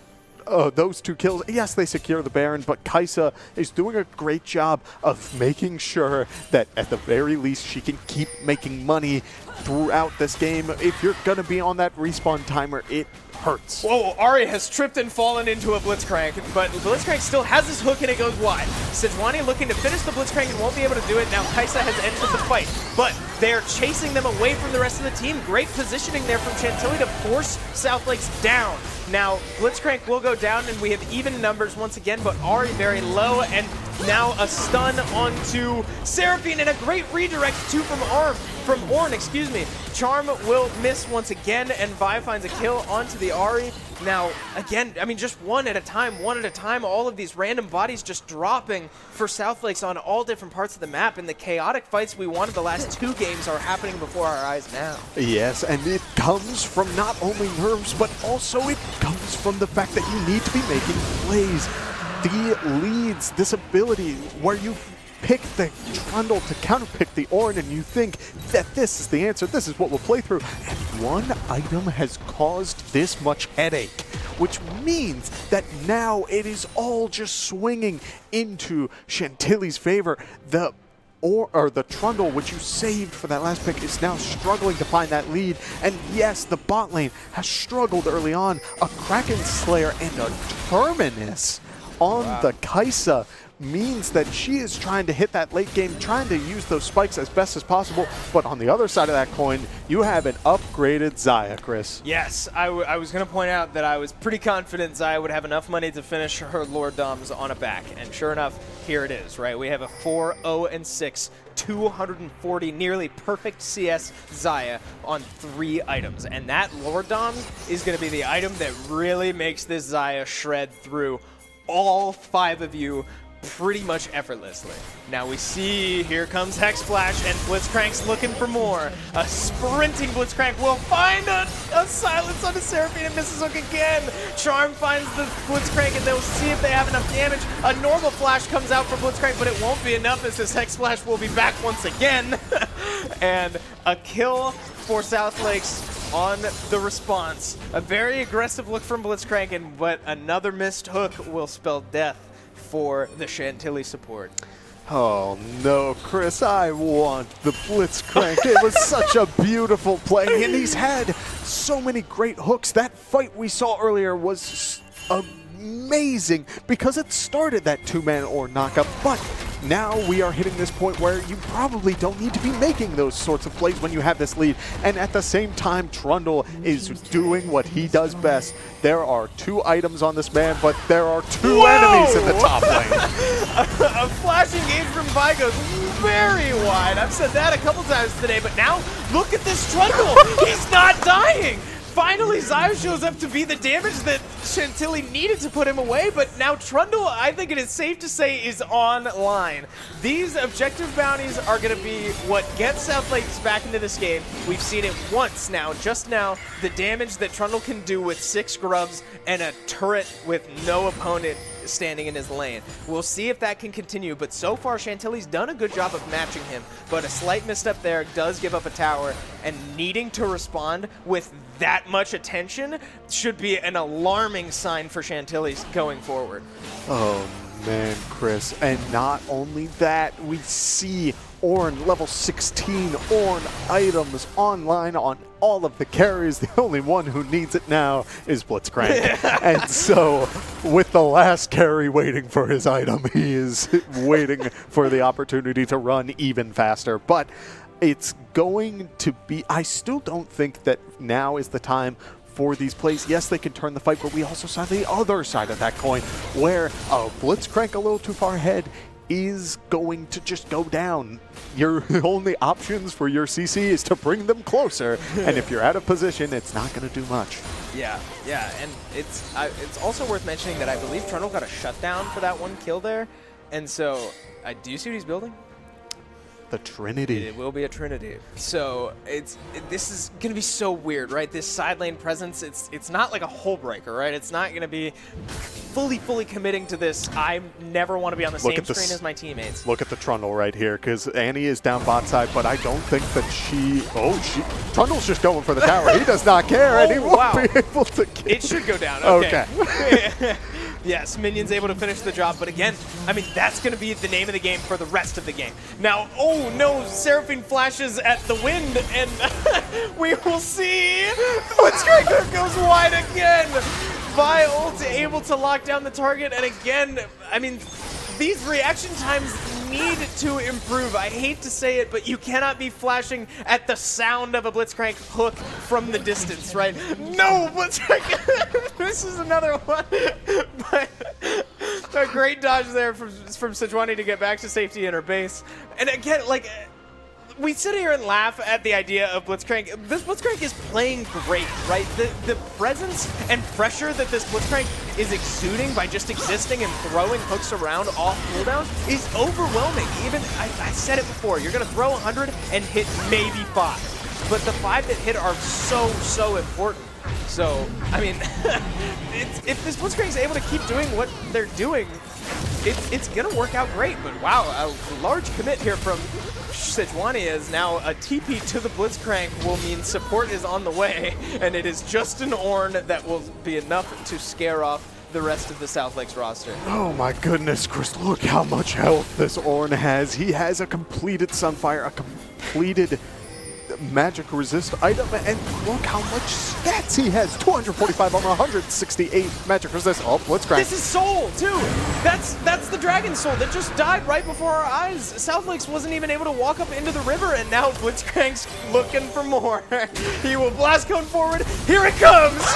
He gets a flash knockup. Didn't even need to hook, still up, and I wonder South Lakes might not even know as they now Kai'Sa walking up way too far, and a flash engage. Ornn ult will spell death for Kai'Sa. Then that's a long death timer. 40 seconds on the Kai'Sa, 30 seconds on the Seraphine, and a TP mid could mean this is the end of the game. We have a full team speed up trying to end this game as fast as possible. A massive Ornn to lead the charge. A big knockup means Trundle's dead. The biggest damage from South Lakes is gone. Ari now left on an island to fight for a miracle result, and a great flash recall from Xayah will mean that all of South Lakes is off the screen, and Chantilly will put this series away in 3 games and move on to the grand finals. I would have lost a bet, Chris. Going into this game, I thought South Lake's team comp was incredibly sound, and the Trundle counterpick was going to offer so much because of inherently what Ornn wants to do. But Ornn immediately rushing the Heartsteel, saying, "You're not stealing any stats, and my max health damage will keep me in this lane boxing with you," and that whole game plan fell flat on its face. Yeah, hard to watch because we saw the potential in that one top lane moment where Trundle, I mean, I just about screamed at how Trundle was able to survive and find a kill before he went down, and almost would have found more if Xayah took any more time to get there, right? We saw what could have been, but Chantilly was able to have, they had all the answers. We said they might macro themselves into trouble. They absolutely did not. They matched every decision blow for blow that South Lakes threw at them, and so much respect for the Chantilly squad for how they were able to put this all away. And not only that, I mean, it's not just a one-person job. There are 5 people on this team, and yes, the top side of the map was played exceptionally well, but we also saw amazing picks from the Vi, who had such an amazing presence on the rest of the map. The mid lane, yes, it was a very easy back-and-forth box, but that Annie was doing a lot. I understand why it was pulling bans game 1 and game 2, because it was just taking KOs all over the place. And then we get to the bot lane, and I mean, the lead was secured the moment that flash was burned early. Yeah. Blitzcrank, my man, you did good work. Yeah, I mean, yeah, the presence of a Blitzcrank, I mean, we've said it so many times throughout the game. We said it in draft, that first moment changed a lot, and we saw it in all of the games. The CS lead tended to lean towards Chantilly's bot lane, but that's going to get infinitely worse if you have no way of surviving a Blitzcrank hook. And so it all added up. A lot of great plays all around the map, all ended up being too much. So unfortunately for South Lakes, that will mean the end of their bracket run. And Chantilly, congratulations, you will be competing in the grand finals later today, presumably. But anyway, that will do it for us for now. We are going to be going to a quick break. Thank you so much for watching with us. My name is Chris Clayton. This is my brother. We appreciate you watching all that action with us. We're going to take a break. We'll be back with some more League of Legends action in a little bit, so don't go anywhere. back into the Zinzao with a red buff and a slow. Riven with the flash to find a stun. Darius fighting for his life, and Ignited will go down. That will be first blood for South Lake. Looks to engage on Darius, and Flash out dodges the pull, and he will get out with his life. A great play from a great interrupt there from Riven to get away from the knockup. Now Darius flashing forward to find the damage, and an Ignite on to Riven will finish the job. The Hemorrhage stacks ultimately able to finish that kill, as now we have fights all over your screen. A kill in the river and a kill up top of Ziggs. Hail Mary will not be able to do it. Now Ziggs fighting for his life will get charmed and may go down if they have the damage, but he is under his tower. Flashes away and survives with 108. Eating like 5 autos and will just get solo killed, as now Vi looks to find a return with her ult, but may not have the damage to finish this, as Jace with no flash into Zinzao coming to help. Zinzao will flash in and miss the engage. Ziggs out, and a 1-for-1 trade and a flash coming out. Oh my lord. Darius goes down because he bought those tabbies, but we do see a TP from the Ahri. The Zinzao securing the dragon, and the team, South Lakes, trying to disengage, using the Zinzao ulti to walk away, but Rakan's going in. Yeah, great engage from Rakan as Ahri Charm goes wide, but it should be back up soon. Now as a great Nami ult will look to find a disengage, but all bodies will go down. Now Smite in favor of Chantilly still up. Jace looks for an engage, finds a Q onto 3, and Riven will get charmed by the Rakan as well. Jace getting very low, and Darius finds an ult. He now has his stacks, and his ult's still up. Must have noticed that the bot lane play did not happen, as we now see the distance, the range we're talking about. Ziggs fighting from screens away, as Vi looking for any amount of damage to finish this Riven, but she won't be able to do it. Now Riven looking for more, as now caught out of place. South Lake's unable to follow up, cannot answer with a TP, and South Lakes with no Ziggs flash and another great engage from Chantilly. South Lakes is dropping like flies. Position, Darius getting a good grab, a little bit of a heal going too, as the dragon is secured, Soul is up, and if you're gonna want Hex Tech, it's gonna give you that lead. Yeah, now Dragon's already dead, and Chantilly has the Soul. Riven stepping up a little too far and will go down quickly. Jace flashing out for his life, and Darius finding anything he can get. Zinzao stuck between a rock and a hard place, and South Lakes is just going down. Just walking over like, oh, here's a free kill. But now the second Nexus Tower will go down. Xayah looking for a great ult, will find a massive recall onto 2 people. They will kill the rest of the squad, and the Nexus will go down. There's Lissandra looking for a root. Now, they could find the kill onto Nautilus, and they will. Potential play. I believe that was envisioned now. Looking for a kill. Flash forward to connect it to the ult. Lissandra will buy as much time as she can, but this will almost surely spell death, as now the big missed opportunity is now Olaf engaging onto Cassante once again. He will likely walk right out of this play. Nope, a flash kick will find an Olaf and shove him straight into the wall, and with enough damage with a Cassante on your back. Oh my gold. How do you get gold? Plates and KOs, and the dives are the way to do it. Yep, and they're certainly looking for it. A great toggle from our observer there to show that that South Lakes did not have the vision, but a return. But 2 kills both ways, or no, not excuse me, both ways. But now a Nico ult finds 2, and Olaf will only have to click to put that away, as Cassante looks to finish whatever he can find, but force Nico into a very uncomfortable position with 5 players threatening to kill her. Nico will unfortunately go down, but Brand finding himself very out of position, looking to cheat towards the dragon, and the dragon gets toggled and would have finished the Lee Sin there, excuse me.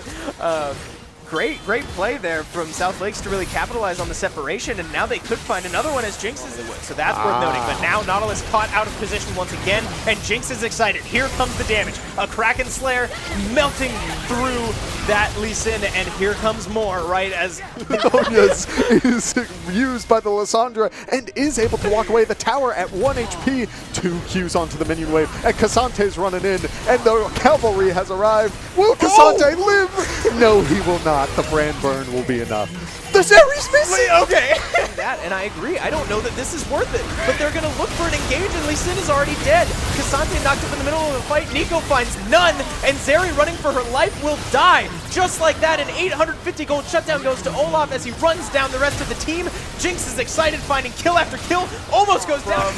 Nico, will the ult go off, and will CC onto the South Lakes roster, but it will not be enough as Zeri is already dead. And what else do you have left? A Nautilus, a Cassante, and can only pray as Olaf is still going. The A pentakill for Olaf! And an extra caster minion in there. You've got time to make this play. Vi will start tanking. Blitzcrank will likely go down as they do find a root, and Kaisa will finally die. That we said we kind of expected to go support. Never mind. As we look back top lane, now Ornn re-engaging and with no flash either direction. Because he's going to have amazing wave clear. Oh my goodness. Yeah, Ahri's staying for the plate, trying to stay in range, and now a flash play from both. The mid laner and the jungle was just narrowly try to escape, but Sejuani forced to use hers and finds a Blitzcrank hook to the face. A great follow-up though from Sejuani, or excuse me, Seraphine to flash forward and find an ult onto the play. Vi will go down and the follow-up rubs, and now a flash charm onto Ahri. We'll see. Not enough there, but Sejuani ult will likely finish the job as they might not have the damage because they can't land any abilities. Annie will likely walk out with her life, and with 2, though, a cleanse comes out for Xayah and caught on the wrong side of a pillar, forced to recall, and a Blitzcrank hook finds the one. There's the kill that they needed. Now numbers in favor of Chantilly, and a Herald will look to charge. It likely will, and now, I mean, this is so awkward, right? South Lakes doesn't have numbers, and they find a pick onto Blitzcrank, and numbers really changed the tide of the game. Now, Sejuani caught with no dash. Kaisa lands a W. Oh no, and Ahri flash charm goes wide as well. A massive Ornn knockup, 2 massive Ornn knockups, and another Xayah recall will hit 3. Kaisa's going down, and it's all falling apart for South Lakes. Blitzcrank, but Blitzcrank still has his hook and it goes wide. Sejuani looking to finish the Blitzcrank and won't be able to do it. Now Kaisa has entered the fight, but they're chasing them away from the rest of the team. Great positioning there from Chantilly to force South Lakes down. Now, Blitzcrank will go down, and we have even numbers once again, but Ahri very low, and now a stun onto Seraphine, and a great redirect, 2 from Ornn, excuse me. Charm will miss once again, and Vi looking for more. He will blast cone forward. Here it comes! He gets a flash knockup. Didn't even need to hook, still up, and I wonder if South Lakes might not even know as they now Kaisa walking up way too far, and a flash engage. Ornn ult will spell death for Kaisa. Then that's a line to end this game as fast as possible. A massive Ornn to lead the charge. A big knockup means Trundle's dead. The biggest damage from South Lakes is gone. Ahri now left on an island to fight for a miracle result, and a great flash recall from Xayah will mean that all of South Lakes is off the screen, and Chantilly will put this series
Hello, everybody, and welcome back. We are getting prepped and ready to jump into our second series of the day, our second semifinal. We got Rock Ridge versus Fairfax, the number 1 seed versus the 12 seed.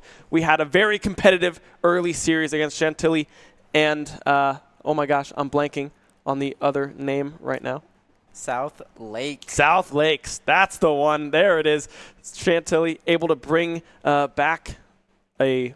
They won game 1, lost game 2 pretty convincingly, but then came back in game 3 and took that one and rolled with it. The winner of Rockridge and Fairfax will go on to face Chantilly in the finals for this VHSL championship weekend. Absolutely. Hopefully looking forward to a close match here. Really looking forward to what both teams are going to bring. Anything you're expecting from this matchup? Well, I'd definitely, of course, love to see a Malphite top lane for Rockridge. I know our caster earlier, Kevin Clayton, mentioned that back in the broadcast room, being like, hey, if they don't pick The Rock for Rockridge, surely there's a problem, right? So I think seeing something fun like that early on in the series would be very fun, but I'd expect to see some very kind of team fight, skirmish-heavy compositions and really pedal to the metal and just running at the opposition. Yeah, and I want to really touch on especially the Jinx and the Zeri in that aspect. Those two ADCs really kind of dominating the meta currently. Yeah. You've seen a little bit of like Kalista, a little bit of Ashe in pro play, but it's been a lot of focus on Zeri and Jinx, those two team fighting demons. Yeah, as we do jump into picks and bans, Aatrox already off the board, as well as Pyke on the other side. Monstrous, possibly a very avid Pyke player for the squad here. Renekton as well getting picked off. I like what you said about these two very powerful picks in ADC are this Jinx, are this Zeri, right? But you also look in the mid lane, we see stuff like Azir and Ahri coming to prominence as well. These late game scaling mid lane AP carries that are able to do a lot of work. I'd be interested to see if some of those get picked up as we see a Renata, Gragas, and Cenaban on the other side as we now enter our first round of picks. Very interested to see what comes out. Yeah, and a lot of focus on the side, on the blue side here from the Aatrox, the Renekton ban, kind of targeting that top side. Yeah. And then you have the Pyke and the Renata on the other side here as well, kind of focusing different lanes. And then they swapped and banned the Senna and then the Gragas. So as we see the Olaf first pick here, most likely going to be going into the top lane as we see the Kled going in, going to be a very aggressive top lane. Yeah, saving this counter pick for possibly mid lane here. I like the two top laners getting picked out of the way. They're like, all right, you're going to pick Olaf, we're going to pick Kled, and we're just going to fist fight the entire laning phase. Kled and Olaf have that kind of like post-fight kind of potential to really bring it back with lifesteal and the attack speed, especially with Kled when he's dismounted with lethal tempo. Sometimes Conqueror is usually the standard for Kled that we see often. As the Sivir will also get picked up on the side of red here. I like that pickup. Yeah, definitely not something we've seen a lot of recently, but a lot of move speed coming through on the red side here. You got the Kled ult, you've got the Sivir ult. They just want to run straight at you. Yeah. And a response with the Pantheon and the Ashe. Yeah, I kind of like the run fast comp that we're kind of developing here. We have the Sivir ultimate, the Kled ultimate. When you're in that path and you're running behind the Kled, you go very, very fast. The Pantheon and the Ashe as the response. Astro, looking through what they like to play, is a lot of that Draven and that Ashe. So having that comfort pick unlocked is something that is going to benefit that bot lane in that laning phase. The Nautilus is the response. Sivir not bot lane, pretty oppressive, able to get a lot of wave clear early on, and if those hooks land, Sivir surprisingly does a shocking amount of damage early on. Yeah, especially versus his Ashe. Not a lot of mobility. Once you blow that flash early, she's very vulnerable, can be also vulnerable to ganks, so you really have to be careful into this matchup if you're the Ashe. And that could be Ashe support still, or it could be Ashe ADC. We've seen kind of both, so really wait and see what this draft has in store for us in the second portion. Nocturne, Rammus being banned out, as well as the Syndra and the Bel'Veth. Yeah, just trying to take options away from the junglers, especially on the red side bans, the Nocturne and the Rammus out of the way. Amumu, the possible pickup here on R4, saving this counter pick over towards their mid laner. Kind of what we expected for this squad, right? And now we get B4 B5 here in just a moment. J4 getting picked up, so we'd kind of expect this Pantheon to go into that support role here, especially with that Ashe in that ADC, but everything will be cleared up very shortly with this B5 coming through here in just a moment. And yeah, I like the comps coming out. A lot of AD and the Kassadin coming through. Something that was needed was a lot of AP damage that Kassadin can do that for a big, huge team fight comp. Yep, and for sure. So I really do like they have so much dive on the side of Fairfax. And if you look, you have the Sivir, you have the Anivia, you have these two really scaling champs. And then you answer with the Kassadin. And so you're basically handshaking. You're just like, okay, you're going to scale, I'm going to scale, but I'm going to one-shot your Sivir. Well, the rest of my team also dives in with me. Yeah. So it's really going to be, can we protect the Sivir or can we kill the Sivir? So two really different kind of ideologies here. And, yeah. Yeah, I kind of like the Kassadin pick, right? Because once you hit level 6 on that Kassadin, there's so much mobility unlocked. So those roams can do a lot of work if they get that push in onto this Anivia, which is not likely because Anivia, once she hits 6 as well, has a ton of wave clear with that ultimate. So I kind of expect both of these mid laners to kind of continue to hover around that mid lane area, possibly just a little farming sim up in mid till objectives come up, Dragon and the Grubs as well. I think this is going to be heavily topside focused early on, especially with this Kled and this Olaf. I'd expect the Amumu and the Jarvan to kind of hover these lanes to try to win out on those 2v1s, 2v2 situations, because if either of these top laners get ahead, they can run away with the game. Yeah, for sure. And the Jarvan and the Olaf I want to touch on have a much stronger 2v2 here in the early levels. So I'd love to see the Jarvan kind of help him out, help him win that matchup because it's so volatile, the Olaf and the Kled here. If one gets a kill, as you were kind of saying, you can just take that lead and just snowball it so hard. Yeah. Now, looking at these bot lanes, right, we have the Sivir Knot, we have the Ashe Pantheon. Two very aggressive support picks, but on the side of the ADCs, a little bit more passive, a little bit more farming-oriented, especially with the Sivir having so much wave clear.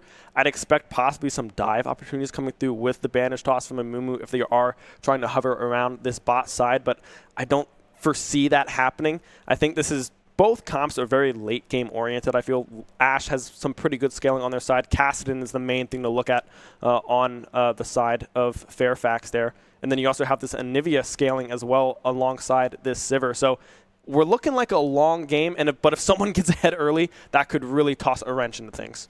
Yeah, and one thing I also want to touch on is we're kind of touching on these top laners. Okay, they could 2v2, but also on the inverse, they could also opt to go to this bot side. You have the Pantheon, you have the Ashe, really strong early damage. You have the Jarvan, known for his level 3 ganks. You have a lot of kill pressure early to get that snowballing, set that Sivir behind.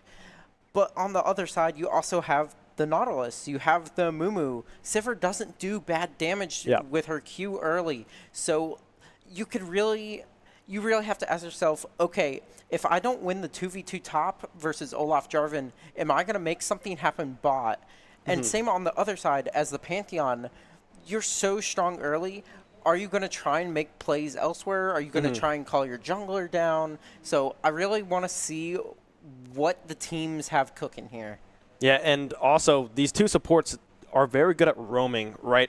Nautilus Hook is something that, if it comes out of left field, out of a bush in mid lane, that can do a lot of work, especially pre-6 on this cast, and there's no escape tools in that kit unless they are obviously going to have Flash, but possibly Ghost as well, but it's usually a TP on the side of Kassadin. And then Pantheon also, with that ultimate, able to enter from pretty much anywhere on the map, as long as you're on a little bit close. It's not a global ultimate per se, but it's pretty big range on the side of Pantheon. So if they're able to unlock that and get those roams, forcing these 3v2s mid, 4v3s top, stuff like that, and just let Ashe kind of farm up on an island and then come to these late game fights and then really start putting in work, playing this front to back comp that they are playing right now. Well, Ashe would like to play that, but of course they're going to be diving a whole lot onto that backside. So I'm very interested to see what the playstyles are going to come through, especially from these top laners and especially from these supports. Yeah, for sure. Ashe hopefully going to be helping enable more of a pick style.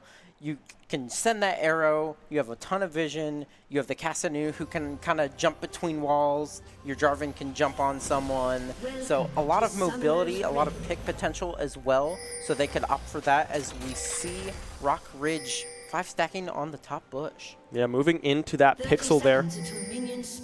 Vulgarish not aware just yet, but instead will stand under that tower. They have this hook ability on this Nautilus, probably leveled already, just trying to fish for this early first blood, hovering around this blue buff. Olaf now walking over to possibly check, but they're going to pull the plug on the invade. Nothing going to come of it.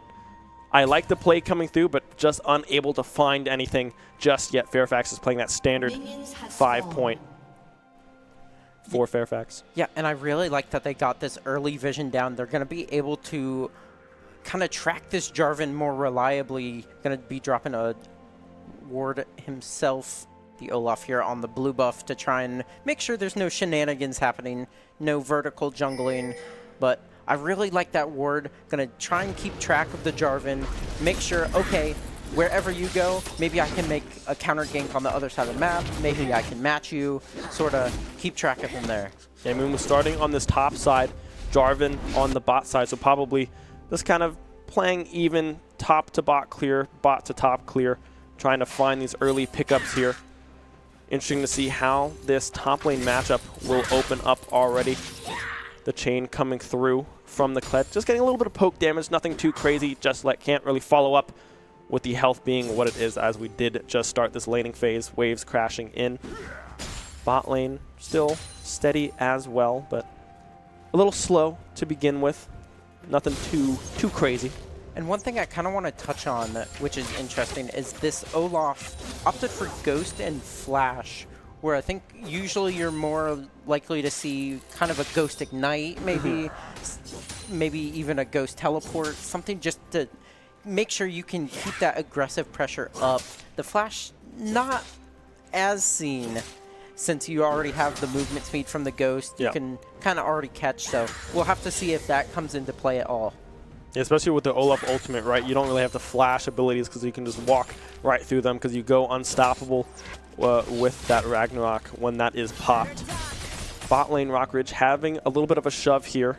Amumu as well. That top to bot clear coming through will have that hover if needed, but we can already see on the minimap Jarvan up towards this blue buff, probably spotted out on that ward that was placed earlier by Rockridge, which has now timed out, but you can already see Jarvan just trying to maximize the timing of this clear, looking to possibly punish this Kled for this push coming through early.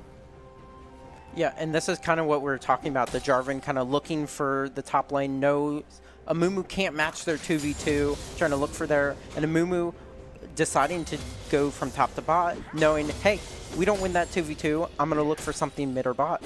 And here comes the Jarvan trying to look for something. Kled well aware, though, and kind of backing up. Yeah, the flag does not come down. Spotting it out on the vision in that pixel brush. Doggy Bozo opting now just to take that scuttle. But now Plain Bog has the Banish Toss up and available. Will hit the stun onto the Pantheon, possibly forcing the flash. The hook will land. This is likely to be first blood. Does go to the Nautilus, however. Not who you want it to be on, but still first blood nonetheless. And a 1K gold lead developing for Rockridge. Yeah, but even though the Nautilus gets that kill with the Ignite there, as we see a fight top close, that Ignite, oh, and the flash auto barely coming out. And that's what I was kind of saying, the flash not used from Olaf, that Ignite would have killed the Kled.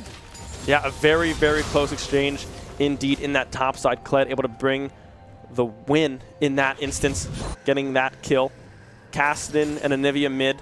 Kind of what we talked about, just kind of farming up, trying to get to 6 as fast as possible, but a little bit of a CS disparity, about 10 CS in the lead for this Anivia Evan, playing very good with that farming simulator that they got going mid right now. The push now coming through as well, just about a 300 gold lead on that Anivia. So a pair of boots, nothing too crazy just yet, but still that 1.5k gold lead developing for Rockridge. The Dragon now spawning. The jungler in the area for Fairfax as well, posturing for a possible fight if they opt to take it, but shoving in this wave now, looking for the dive. Possibly, nope. Doggy Bozo will walk away playing it safe. Yeah, and one thing I really want to talk about is what we're really touching on as Jarvan wants to start the Dragon here a little bit on Vision, but top lane, Kled getting the kill.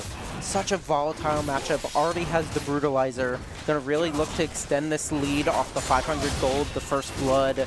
So we're just gonna have to keep watch of that and see if Kled can really snowball this lead.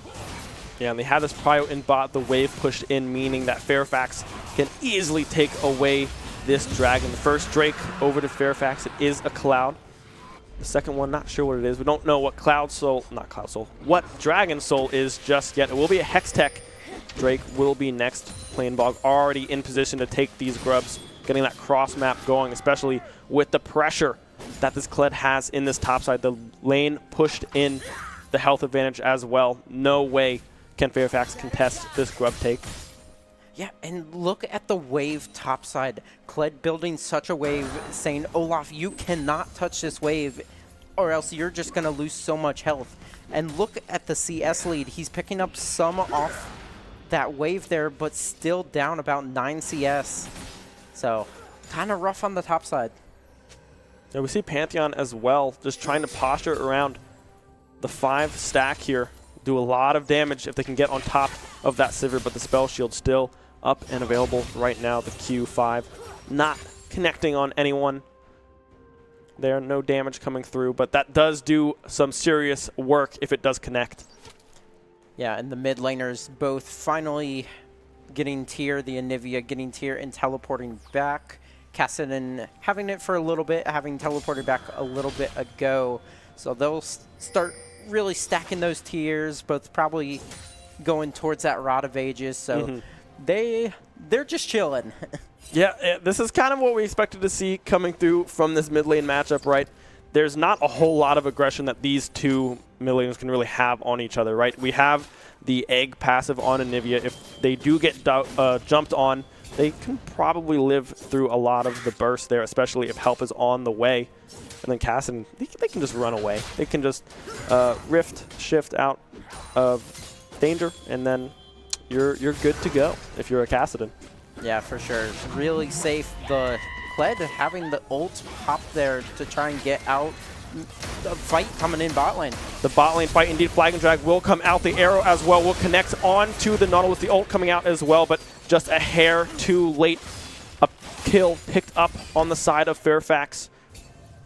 Yeah, Namumu trying to potentially look for a counter on the top side here. The wave pushing in. Olaf, not too much mana. Might be caught lacking here. Might have to pop the ults and or the flash. Bandage toss coming out. The second one will connect, but Kled, the movement speed not there. Dismounted off of Skarl means that the flash does come through to dodge with the flash ult as a response. Flash for flash, but the kill still going over to the Amumu. The cross map coming through, making that entirety, the entire sequence a 1-for-1. Yeah, and if you're the Olaf there, you just have to flash earlier. You're taking so much just residual damage from the Amumu there that he just flash ults you and you die. And look at the wave. The Kled is getting so many plates here. All of this wave is going to die. The Jarvan trying to pick up some of this XP, but it's gone from bad to worse. Yeah, Kled is able to dash out of that flag and drag play. Vulgarish now back, possibly going to try to find this Kled, but no, just able to dash away again into that tri-bush. Safe, calm, composed in mid lane now. The passive coming back online for Evan, meaning that Alamode cannot find any entry. Yeah, and about an 8 CS lead for the Anivia.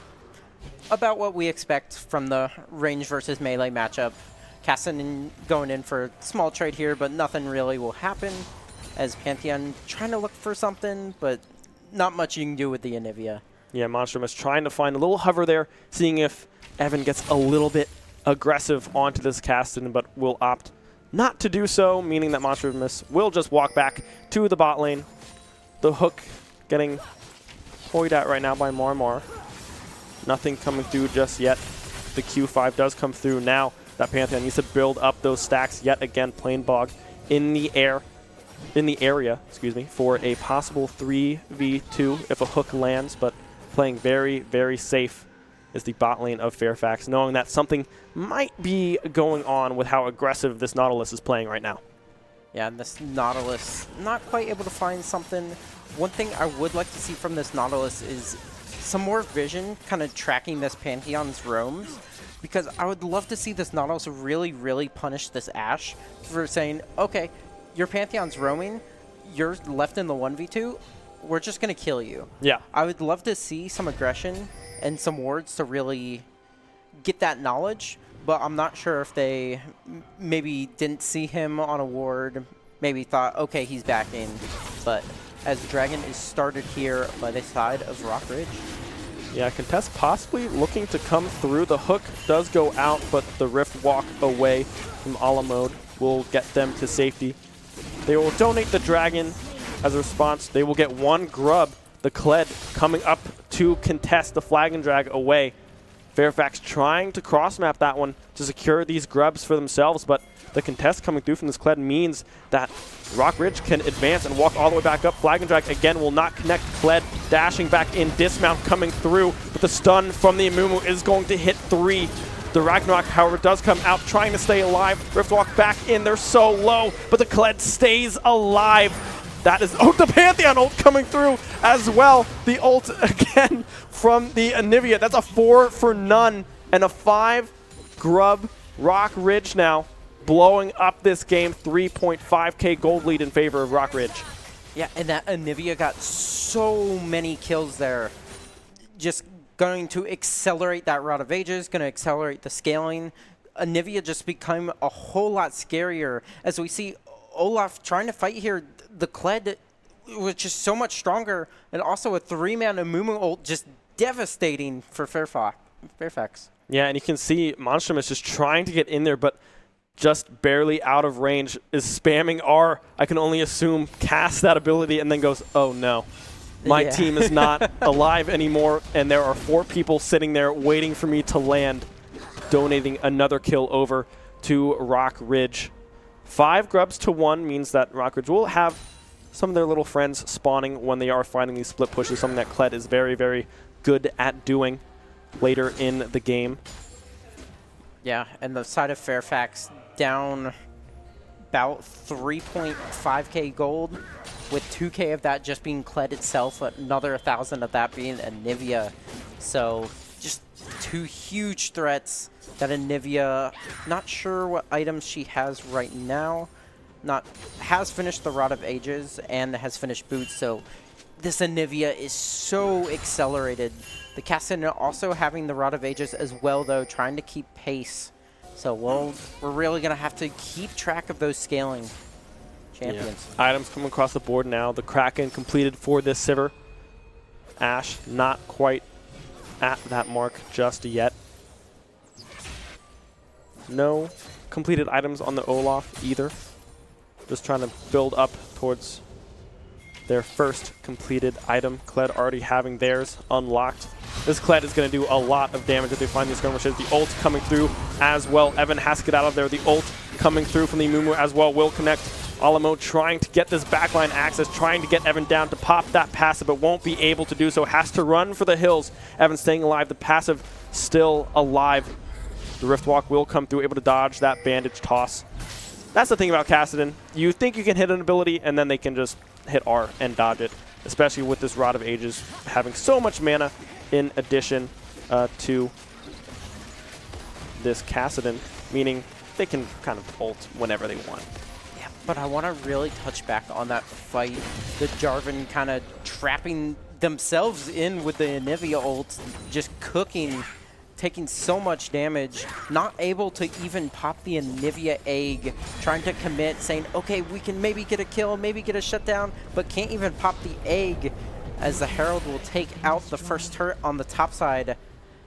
Hopefully these grubs maybe doing some damage to this top at tier 2 with a second charge as well coming through from the Herald. And this Olaf just cannot contest. Yeah, the Drift King coming in clutch. Jarvan now on the flank with the tower already down. Grand entrance, not grand entrance, excuse me. The arrow from across the way. Amumu does get ticked by that one. The shutdown going over to the Olaf, possibly a second as well. Monstrous will be able to pick that one up. a quick 2 kills on the side of Fairfax, but Alamo already in danger from this Anivia. The Q coming through will connect. Excuse me, that was the E. But nevertheless, answered back. Sivir as well, picking up the kill onto the Ashe. The dive coming through. So a 2 for 2 overall, but in the grand scheme of things, Rockridge has got 2 top turrets almost for free and are now pushing onto this bot tier 1 as well, looking very strong and poised to take this game 1. Yeah, Fairfax lost 2 turrets there, lost 2 on the other side of the map. But I do really like what they were looking for there. Sent the Pantheon up with the ult for fast kind of response there. The arrow coming through from the Ashe, able to get 2 kills, trying to find something to kind of fight for, something to get them back in this game. And I don't hate the look there. Yeah, I definitely like the look indeed. Olaf as well, getting that shutdown onto that Kled is exactly who you wanted to get that one. Now just trying to clear out some vision, trying to contest this third Drake. It is a Chemtech Soul for game number 1 here between Rockridge and Fairfax. Fairfax posturing that they want to try to contest this one. Kled is topside, no TP.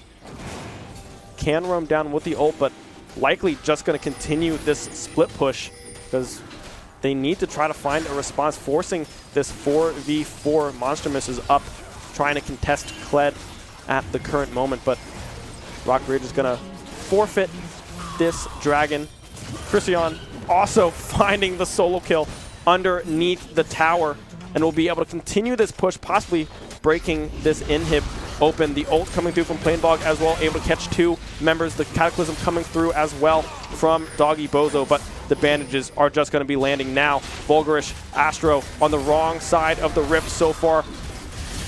The Ragnarok is Pop trying to get kills, but not likely. Metro as well, able to find the kills in response. Krusurian trying to just continue this push top lane. Will be able to get the inhib, but that's another 4 for none in favor of Rockridge. 14-3 the kill scoreline and a 9K gold lead developing. Yeah, and really well done from Rockridge, kind of cutting off the way back into mid lane, getting that turret, finding so many kills. But one thing I'm really surprised is that they didn't even try to fight Fairfax for that dragon. They just kind of gave it to him, which is surprising considering they had 4 there, and they're just so much stronger, especially in the choke points coming to the dragon. You have such a fed Anivia. I'm just really surprised they gave that. Yeah, and really the main game plan there, I think, from Rockridge was just get these objectives and then cut off their escape routes. And that's exactly what they were able to do. It was very exciting coming through from Rockridge, able to find those kills, but Astro very, very low. 0-2 now. 2 kills down from this Sivir. About 40 CS as well. The ult coming through from Kled, able to knock up 1, dashing back in. The hook connecting as well. The Pantheon looking to go down, will go down. Doggy Bozo trying to get some work done on the backside, but Kled with the double kill. That's exactly what you did not want to see on the side of Fairfax. Kled unlocked. And now the Olaf trying to get the 2v2 kill. Will almost be able to pick up Planebog, but will go down just barely with the server held. Allah mode now in danger as well. Evan so low. The passive still unlocked. Now the hook possibly coming through. Will connect the root. The E will come through, but Alamode's still alive. But what can they do? They can't get back to their base. Pantheon able to respawn. This fight's been going on for so long, but already Rockridge looking to end the game very, very quickly. Marimar able to pick up the kill onto the Kassadin. Pantheon, Jarvan, excuse me, trying to get aggressive as well, but the ult's coming through. Everyone's just throwing anything they can at Rockridge, but nothing is sticking. Game 1 over to Rockridge in commanding fashion. Yeah, tried to throw everything in the kitchen sink at the end there, but not able to find a kill. The Nexus going down, and Rockridge finding game 1. Yeah, and that was a top-heavy game, right? Because that Amumu, the rotations and everything, able to find these angles, was just getting Kled so far ahead. And then Anivia as well, hitting that level 6 and just farming up, able to find these responses as well. Rockridge looking super, super strong in game number 1. Fairfax had some moments of positivity, but just weren't able to get enough of them to stay in that game. Yeah, for sure. The Kassadin not able to quite get online there. Was coming up on a finished tier, was able to get level 11, but didn't quite have enough time to really scale up. Yeah, and when you look at this bot side as well, right, Sivir was just able to find kill after kill with this Nautilus, especially with that 1v1 dive. Pantheon was on that roam earlier in that game, and the bot lane of Rockridge recognized that, knowing that this Ashe is alone, and being Ashe, you don't have a whole lot of really potential to escape all of these things. So they were able to pull off that dive, donate that kill over to the Sivir, get that ball rolling as well. So a good game one from Rockridge. We will be taking a quick break before game number 2. Don't go anywhere. Bog has the bandage toss up and available, will hit the stun onto the Pantheon, possibly forcing the flash. The hook will land. This is likely to be first blood. Does go to the Nautilus, however. Not who you want. But even though the Nautilus gets that kill with the Ignite there, as we see a fight top close, that Ignite, oh, and the flash auto barely. Movement speed not there, dismounted off of Skarl, means that the flash does come through to dodge with the flash ult as a response. Flash for flash, but the kill still going over. Cross-map that one to secure these grubs for themselves, but the contest coming through from this Kled means that Rockridge can advance and walk all the way back up. Flag and Drag again will not connect. Kled dashing back in, dismount coming through, but the stun from the Amumu is going to hit 3. The Ragnarok, however, does come out trying to stay alive. Riftwalk back in, they're so low, but the Kled stays alive. That is, oh, the Pantheon ult coming through as well. A lot of damage if they find these skirmishes. The ult coming through as well. Evan has to get out of there. The ult coming through from the Mumu as well will connect. Alamo trying to get this backline access, trying to get Evan down to pop that passive, but won't. Drift King coming in clutch. Jarvan now on the flank with the tower already down.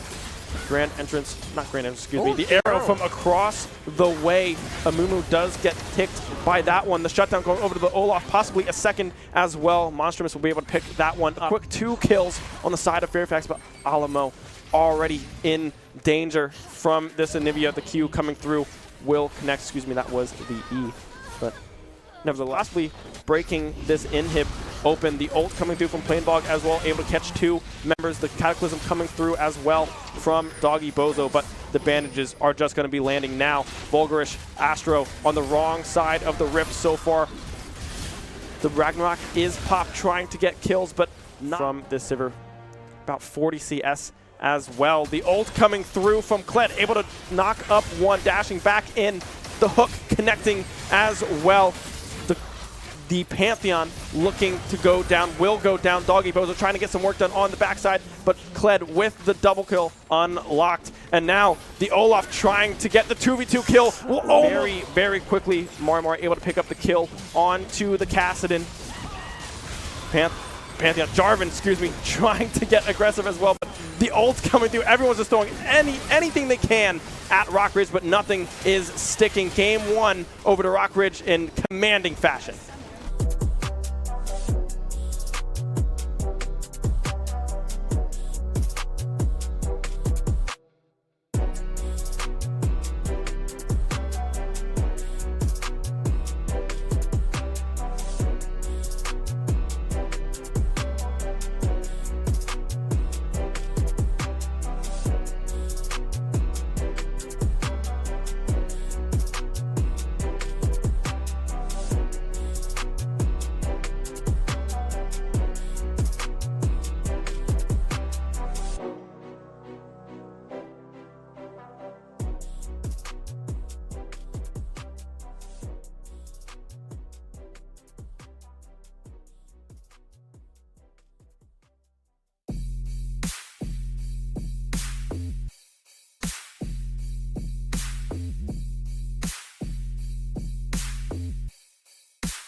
Welcome back, everybody. After a very commanding Game 1, Rock Ridge, there we go, able to pick up the win there, looking to seal the deal and face Chantilly in the finals here at ODU. We're hopping into draft right away. Fairfax does pick blue side, so it'll be very interesting to see if they still opt for that B1 Olaf. We still have to get through a few bans here, but what would you like to see on the side of Fairfax to bounce back in this series? The one thing I really noticed, I would love for them to be more aggressive. They picked the Jarvan, they picked the Pantheon, but they didn't really do much with it. Right. The Jarvan, they had full cleared, didn't really gank in that kind of first clear. So I'd really love to see if they're going to pick some of those more aggressive champs. I would love to see them try and make plays with them. Don't get nervous because you lost Game 1. Go out there, make plays. That's what I'd love from Fairfax. Yeah, even if the plays don't work, having that forward momentum of just giving it a go and seeing like, hey, we're going to try this, see if this engage works. If it doesn't, look back at it, see what you can fix. Maybe you went on to the wrong target initially in that fight. Maybe you just weren't able to get into that backline. We will be seeing the first pick Pantheon. I do like this coming through. The bot lane did not look bad. They were going even throughout the game with Rock Ridge, but they just weren't able to get that ball rolling. So maybe if this Pantheon can be a little bit more unlocked, they could win that bot lane pretty commandingly. Yeah, for sure. And even we saw a top lane. We saw the Pantheon ult up there, and they got something done. They were able to find 2 kills, and that's what I would love to see from this Pantheon. Even before he has the ult, I would love to see him go to other lanes, try and get that stun off, maybe blow some flashes, really have an impact in this game. Yeah, and now on the side of Rock Ridge, we do see the Nyla Alistar. This is a very aggressive lane, right? When you have that headbutt pulverize come through from the Alistar, Nyla can do a whole lot of damage. We do see the response with the Caitlyn playing this range. I like to see it. Also trying to set up these traps as well. With that Pantheon stun, you can put that trap underneath it and then prolong that immobility that you can put onto this Nyla and onto this Alistar. So I like the range play coming through as well as this Ryze still opting towards this late game scaling. Yeah, for sure. You have the early game in the Pantheon. The Caitlyn kind of a mid-game, late-game monster. You have the Ryze, a late-game monster as well. So I would love to see something to kind of help them get to the late game if that's how they're going to opt to go. Yeah, and the Amumu, again, coming out from Plain Bog, did not look bad at all in that first game. Able to find a lot of huge plays. As we now enter the bans of round 2, Olaf and Darius already off the board, as well as the Anivia and the Fiora, trying to possibly set up this top lane Vulgarish on the side of Fairfax for some more success, trying to deny these carry champions from Kisorion, who looked very, very strong on that Kled. And I'm curious as to what they are going to opt for top lane for the side of Rock Ridge, because they banned a lot of aggressive stuff. They banned the Darius, they banned the Olaf, so maybe something more scaling top lane, maybe like a GP or just maybe something. So I'm curious to see what they're going to opt for there, as they do pick up the Syndra for the mid lane. Yeah, and on the side of Rock Ridge, right, you already have these 2 very potent tanks, right? We have the Alistar, we have the Amumu, which opens up a lot of that top lane champion pool, because there are some squishy top lanes, some range top lanes even, like that Vayne, like that Quinn, that could come out here if you're trying to play that kind of style of top lane. So there are a lot of options that you have. We do see Vulgarish is going to opt over into this Urgot top, most likely. I would not imagine that going anywhere else other than the top lane. And the Viego as well for Doggy Bozo. So a lot of playmakers drafted for this Fairfax squad, and a lot of skirmish-heavy champions selected. I like what Fairfax is putting together.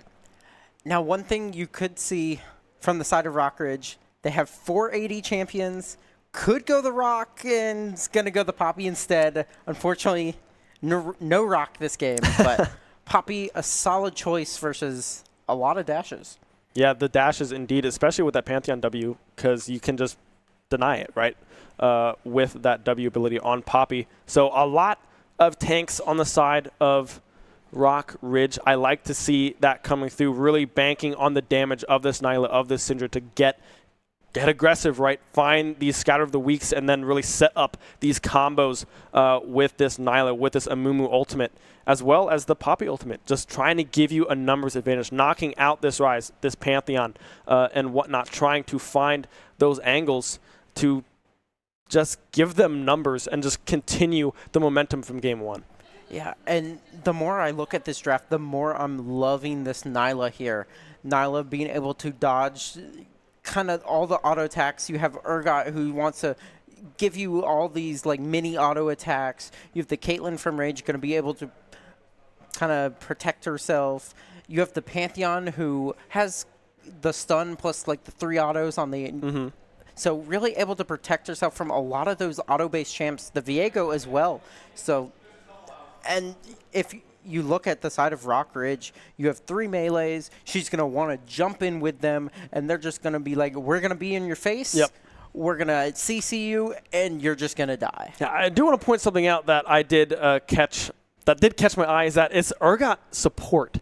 It's not going to be the Pantheon support. Pantheon is going to be run top into this Poppy. I have not seen Urgot support in a very, very long time, so I'm very interested to see how that one is going to work. Maybe it's just trying to get that flip and be able to play this range with this Caitlyn. I'm very interested of how that plays out because I have not seen a lane like this in a very, very long time.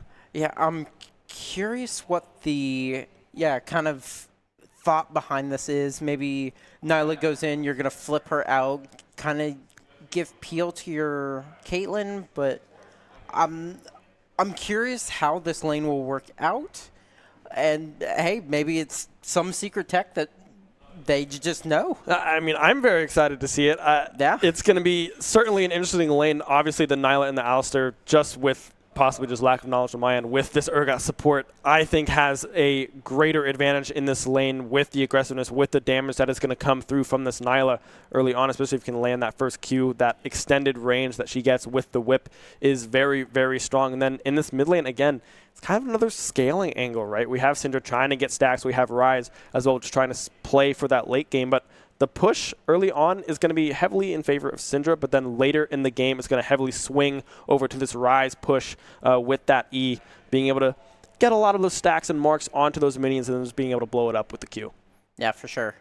So one thing I want to touch on as well is this Viego that we haven't quite seen.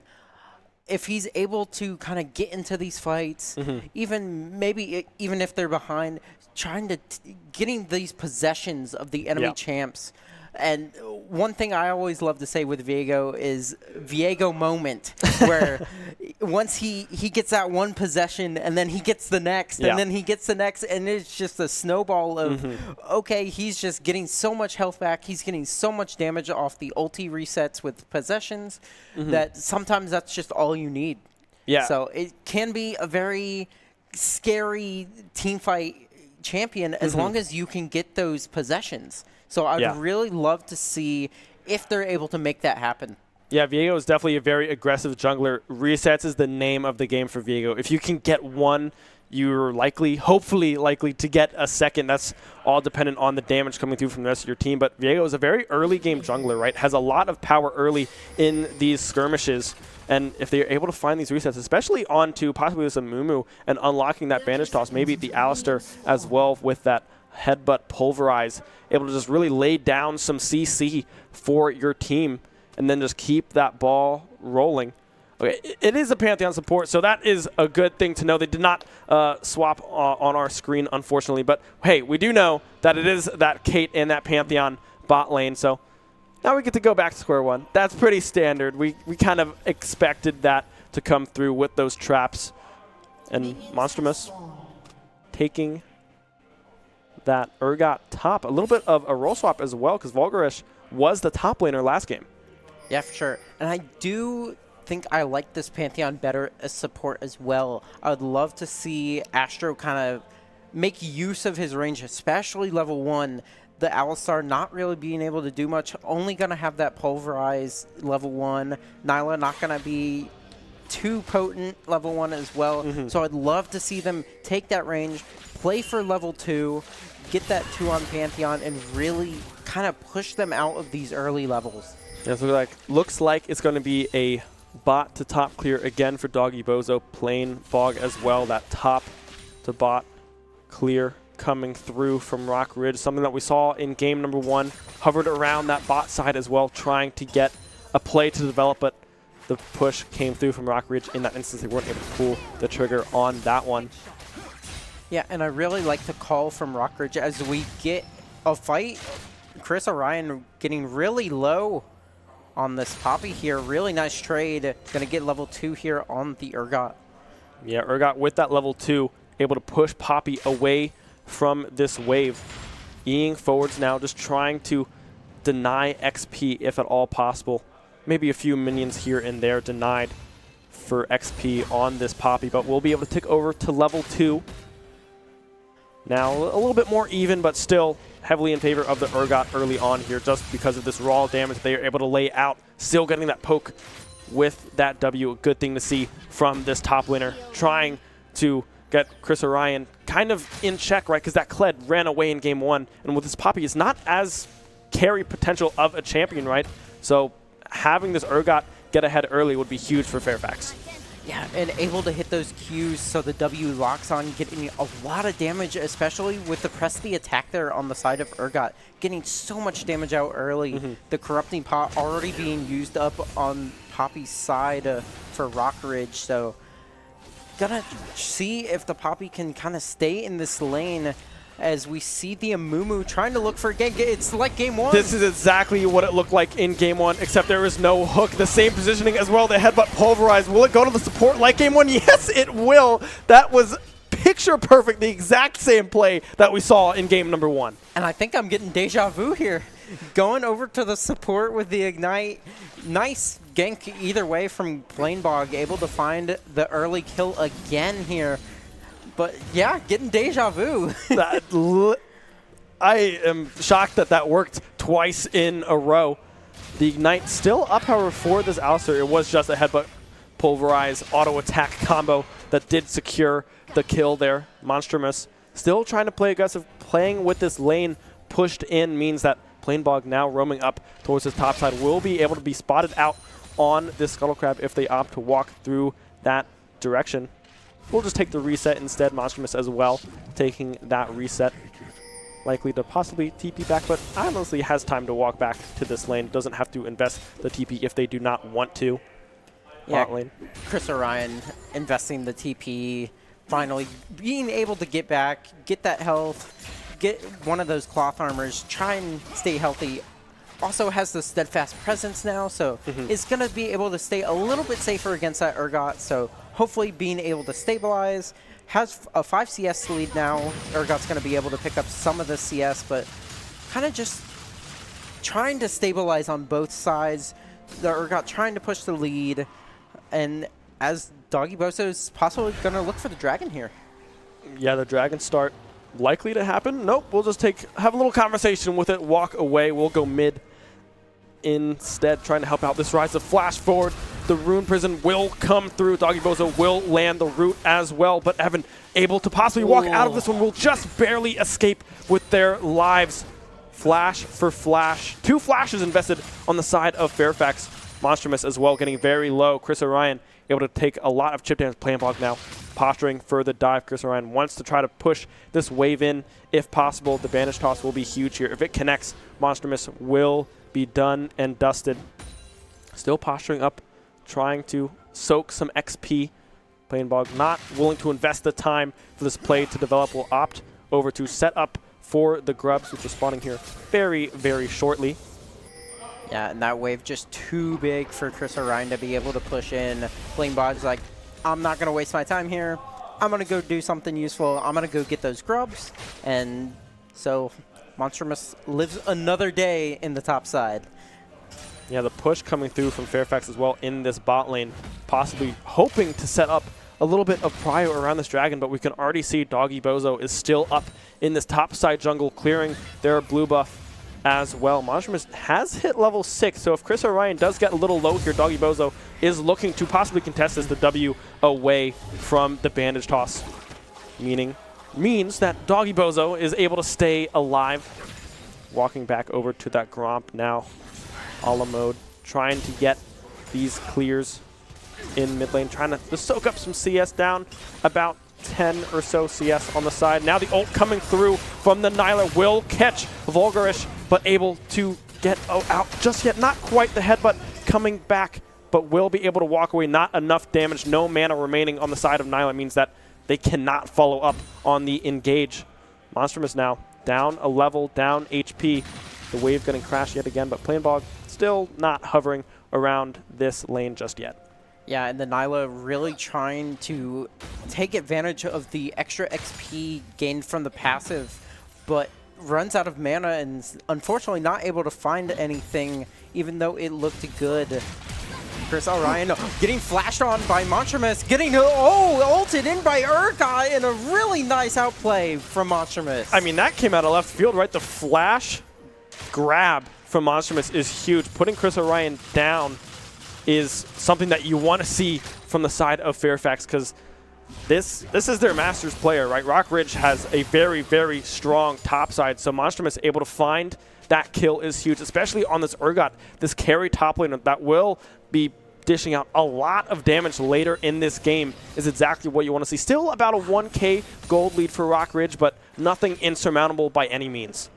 Yeah, for sure. That was such a good play as we see Syndra getting locked down. Syndra ulted, bandage toss, and he's just dead. Yeah, Scatter Week connects there. Planebog in position. The fist bump possibly coming through as well from the mid-jungle duo. Fist bump indeed. That was a very calculated play coming through from Rock Ridge. Now Planebog walking down towards this bot side. This is going to be a 3v2 for the time being, but Viego, Doggy Bozo in the area as well, evening up this one 3-3 if they do opt to go for this fight. The Dragon getting started off by Planebog. Vulgarish are trying to build up these stacks. Astro as well, just trying to clear this wave out so they can walk up to contest this one. This will be a 4v4 if Fairfax does opt for it. Allah mode, however, is walking away. Not looking likely. The reset coming through from Viego as well means that they're not going to look to contest this Dragon. They're just going to give away Dragon number 1, the Infernal Dragon, over to Rock Ridge. Yeah, and unfortunately the Pantheon was actually 1 minion away from 6 there, so maybe felt like they couldn't contest that with an ultimate down and decides to just give the first Dragon. Monstrumus still staying in this lane, not opting to take that back just yet. Knows that they have a lot of damage on this Poppy as they did go for those plated steel caps early on just to try to minimize a little bit of this damage output that Monstrumus can have. Shield Bash coming through. Steadfast Presence, the ult coming through, the combo connecting from Chris Orion, able to get that solo kill. Monstrumus staying just a hair too long. Chris Orion able to get that kill back and even up that gold in that top side. Yeah, getting his revenge, being like, you cannot dash away. I'm going to get you this time. No more outplay. You don't have flash. You're not going to ult me. So able to finally get his kill back at top side and even it up. Yeah, the bot lane getting pushed in as well for Rock Ridge. Not really threatening a dive as Planebog has just taken that reset and is walking back over to that top side of the map. Vulgarish and Astro playing very, very safe so far. Still down about 10 CS on this Caitlyn, but still has not died. Only Vulgarish in that early play that we saw, this bandit toss, the picture-in-picture from game number 1 that we saw earlier on. The TP as well coming through. Chris Orion able to enter the fight. Into the mist goes Viego. Alamode needs to try to escape. The Ruin Prison does come down, able to stop any approach coming through a 3v3, but Doggy Bozo super, super low. Needs to try to find a reset if they want to stay alive. Scatter Move does land. Alamode blown up. The Amumu ultimate as well connecting onto Monstrumus will go down. A double kill for the Syndra. Doggy Bozo has to try to escape. Will possibly this flash scatter of the week will connect. Chris Orion able to pick up 1 more kill on the back end of that fight, meaning that's going to be 6 grubs in the back pocket of Rock Ridge and 3 kills over to the Syndra. And the Syndra able to, she has this first completed item, first one on the map actually, and was just coming off of that reset, able to go to this fight, come up big with 3 kills, 3-0. Yeah, the Scouter Week here catching Alamode was pivotal in this fight. giving them that numbers advantage, as well as that edge of that ultimate just barely hitting onto this Urgot. Monstrous going down, as now we go back into live. The fight in the bot lane. The Caitlyn already down. Metro just barely alive. Vulgarus with the Q will be able to lock down that fight. Now we pan up to this top side. Monstrous taking a lot of chip damage. Planebog now looking for this dive. The wave is crashing. The bandage toss is going to come out here soon. Flash bandage toss will connect. Another kill over to Chris Orion. Rock Ridge, it was looking even earlier on in this game, but now running away with a 4K gold lead. Yeah, and really nice synergy from the top jungle of Rock Ridge there, able to kind of flash on the side of the Amumu there, able to find the E from the Poppy as well, kind of combo those two, make sure both of those land, and just a flawless dive from the side of Rock Ridge. The Doggy Bros are now trying to find this invade. Will get the smite, but now has to run for the hills. Evan now trying to find the Scatter Week, will just barely not connect. Doggy Bros are able to get away with the invade. A small win on the side of Fairfax, but possibly not enough to claw them back into this game. But we are only 12, 13 minutes in, so still a lot of gameplay to have, especially if this Rise starts to scale up. Hitting level 11 would be huge for this Rise. We'll take a little bit of poke damage, the Scatter of the Week landing from Evan there. Yeah, and one thing, again, this Pantheon I would love to see was able to get that kill. I would love to see him try and kind of translate some of that gold into other lanes. Maybe look for Syndra. Maybe she has no flash. They probably communicated that from that fight. I would love to see as the Poppy going in on the Urgot here, not able to quite find anything, but the Urgot getting quite low there. Yeah, Monstrous just trying to find this poke damage, but this Poppy, Chris Orion, has just been on top of things so far. Finding these stuns, finding these Qs. Doggy Bozo in the area will be clearing out a little bit of vision, just trying to prevent the kill from going over, allowing Monstrous to find that wave, soaking up that gold, that XP, that much needed on the side of Monstrous there. Will be able to complete the reset as well, out of harm's way. But that means Poppy possibly able to pick up a few plates in this top side. We'll be able to pick up the tower, and now Planebog on this Rift Herald already. Likely uncontested. Doggy Bozo going back to that bot side of the map. Yeah, and Chris Orion really able to stabilize after that first death on top lane, able to get those plated steel caps, able to get the Sunfire, is most likely going towards the Bramble Vest, just able to stack armor as Rockridge, not seeing this Dragon being done by Fairfax, should be able to pick it up quite nicely, also going to catch that bounty. But yeah, this Poppy really being able to double stack armor for both the Urgot and the Viego, so valuable. And the Herald mid is just pummeling down. Alamo trying to clear these with the Rise E. He's going to get a lot of damage down to that wave. But TP coming in as well. Doggy Bozo trying to get aggressive. Evan will be able to find the kill, staying alive just barely. Vulgarus able to find the shutdown, but the Amumu ultimate will catch onto Alamo. Alamo trying to stay alive. Will be able to find Planebog. Now it's just the Poppy. Not a whole lot of damage output from this champion just yet, but with a full health, we're able to walk away. A 2 for 2. Fairfax, if I'm you, I would take that one with open arms. Yeah, for sure. You lose your mid turret, but what's a mid turret to some bounties, some kills, get some kills back? That's great if you're the side of Fairfax. Yeah, however, on this gold lead, still around a 7K gold lead for Rock Ridge, heavily in that mid lane, about a 2.2K gold lead for that Syndra top lane as well, having quite the gold lead build up on this Poppy. The Sunfire completed on this Poppy as well. Very, very hard to kill a Poppy that is getting this far ahead. Ahead of this Urgot, right? 1 and 3 right now. It does have the Black Cleaver completed, but still waiting for those big damage items to come through. Yeah, 3K gold lead in favor of this Poppy. Yeah, and I really do like the itemization on the side of Poppy. Getting those tabbies is going to really kind of neutralize this Urgot. Has a lot of those small auto attacks as we're talking about, but also the Warden's Mail, which is going to, it's like a Mumu's passive, which he also has a Warden's Mail, which it reduces damage taken by a small amount of health. Yeah. And when you have all those small auto attacks, it really racks up how much damage you're actually blocking with the Warden's Mail. So I actually like the Poppy, as we see Pantheon potentially looking there, but Rockridge collapsing.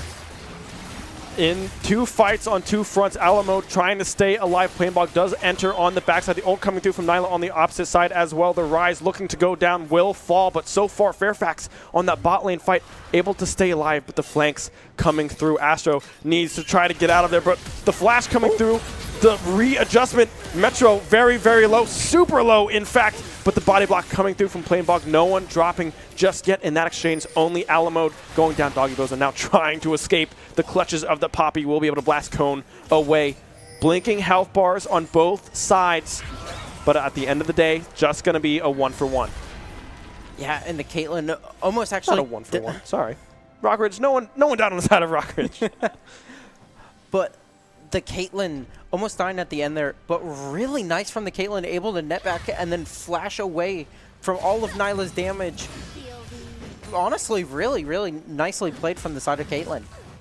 Yeah, the net shot back as well. You can see the split fight. We were looking at that top side, but on the bot side of this fight, Planebog just forced out Astro, able to do enough damage as we will now switch back over to the live. Some resets coming through from Poppy there in that top side, able to push that wave in. Alamo now just trying to collect some money, trying to get this Rise unlocked and online. Yeah, and we see the Syndra finally picking up the Storm Surge. Pantheon trying to maybe look for something with the Realm Warp coming through. Probably going to get pushed back, going to up the Flash, going to get locked up by the Rise.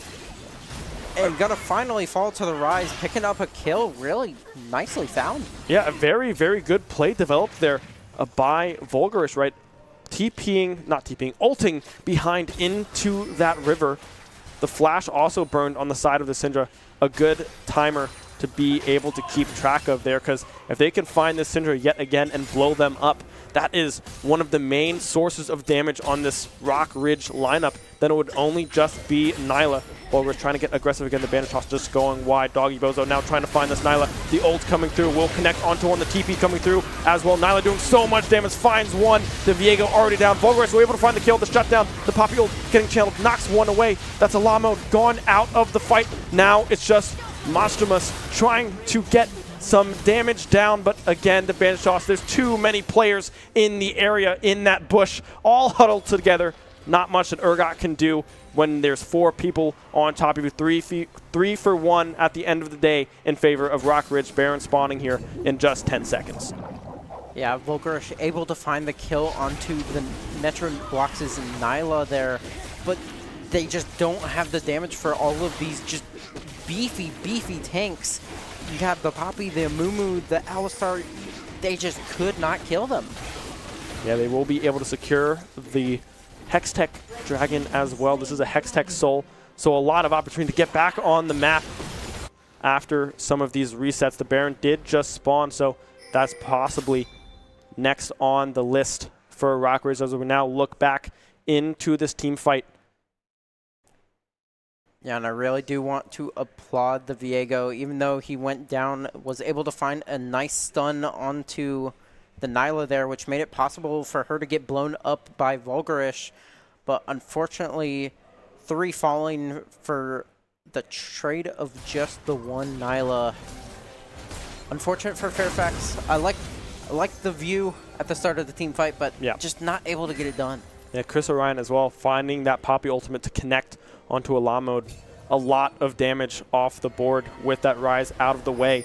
If Rise is there, maybe they pick up a few more kills at the tail end of that fight.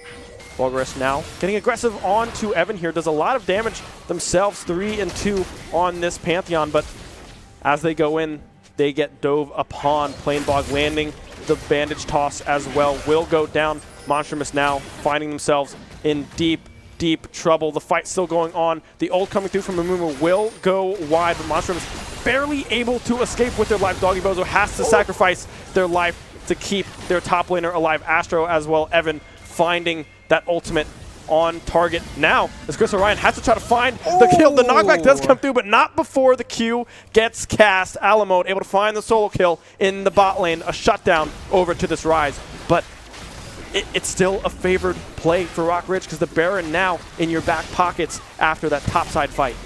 Yeah, able to find the fadeaway shot on the Ryze there. But unfortunately, 2 others falling for Fairfax on the other side. Rockridge able to pick up this Baron. Yeah, resets now coming through. Rockridge entering back onto the map, running towards this bot side, possibly trying to open up this bot tier 2. Fairfax just trying to find this scale potential in this Ryze. 3-3 now. Luden's completed. Sorcerer's Shoes as well on this Ryze. So the later we get, this Ryze is going to do a whole lot of damage. Playing ball getting aggressive on Doggy Bozo, just trying to get the last little rocks of that Krug camp in their back pocket. Posturing possibly for another fight. Plain Bog, the Rune Blizzard does go down, but the Banish Toss does land. Alamo needs to try to escape. Mar stepping up as well, but no Headbutt Pulverize coming out just yet. Evan taking away the red buff, able to secure that one on the side of Rock Ridge as well. Like I said, trying to open up this bot tier 2 is Rock Ridge. Yeah, and both sides have to be really careful here. Fairfax have to try and defend this Ryze, the only source of AP on their team, with so much armor stacked on the side of Rockridge. He'll be doing a lot of damage, but if they don't protect him, Syndra almost chunking out. Astro, the Storm Surge, not enough there, able to try and fight this wave, but there is just so many baroned up minions. Caitlyn trying to go back and heal. This cannon just pelting away at this tower. Ryze able to go up and clear it though. Rockridge backs up a little bit.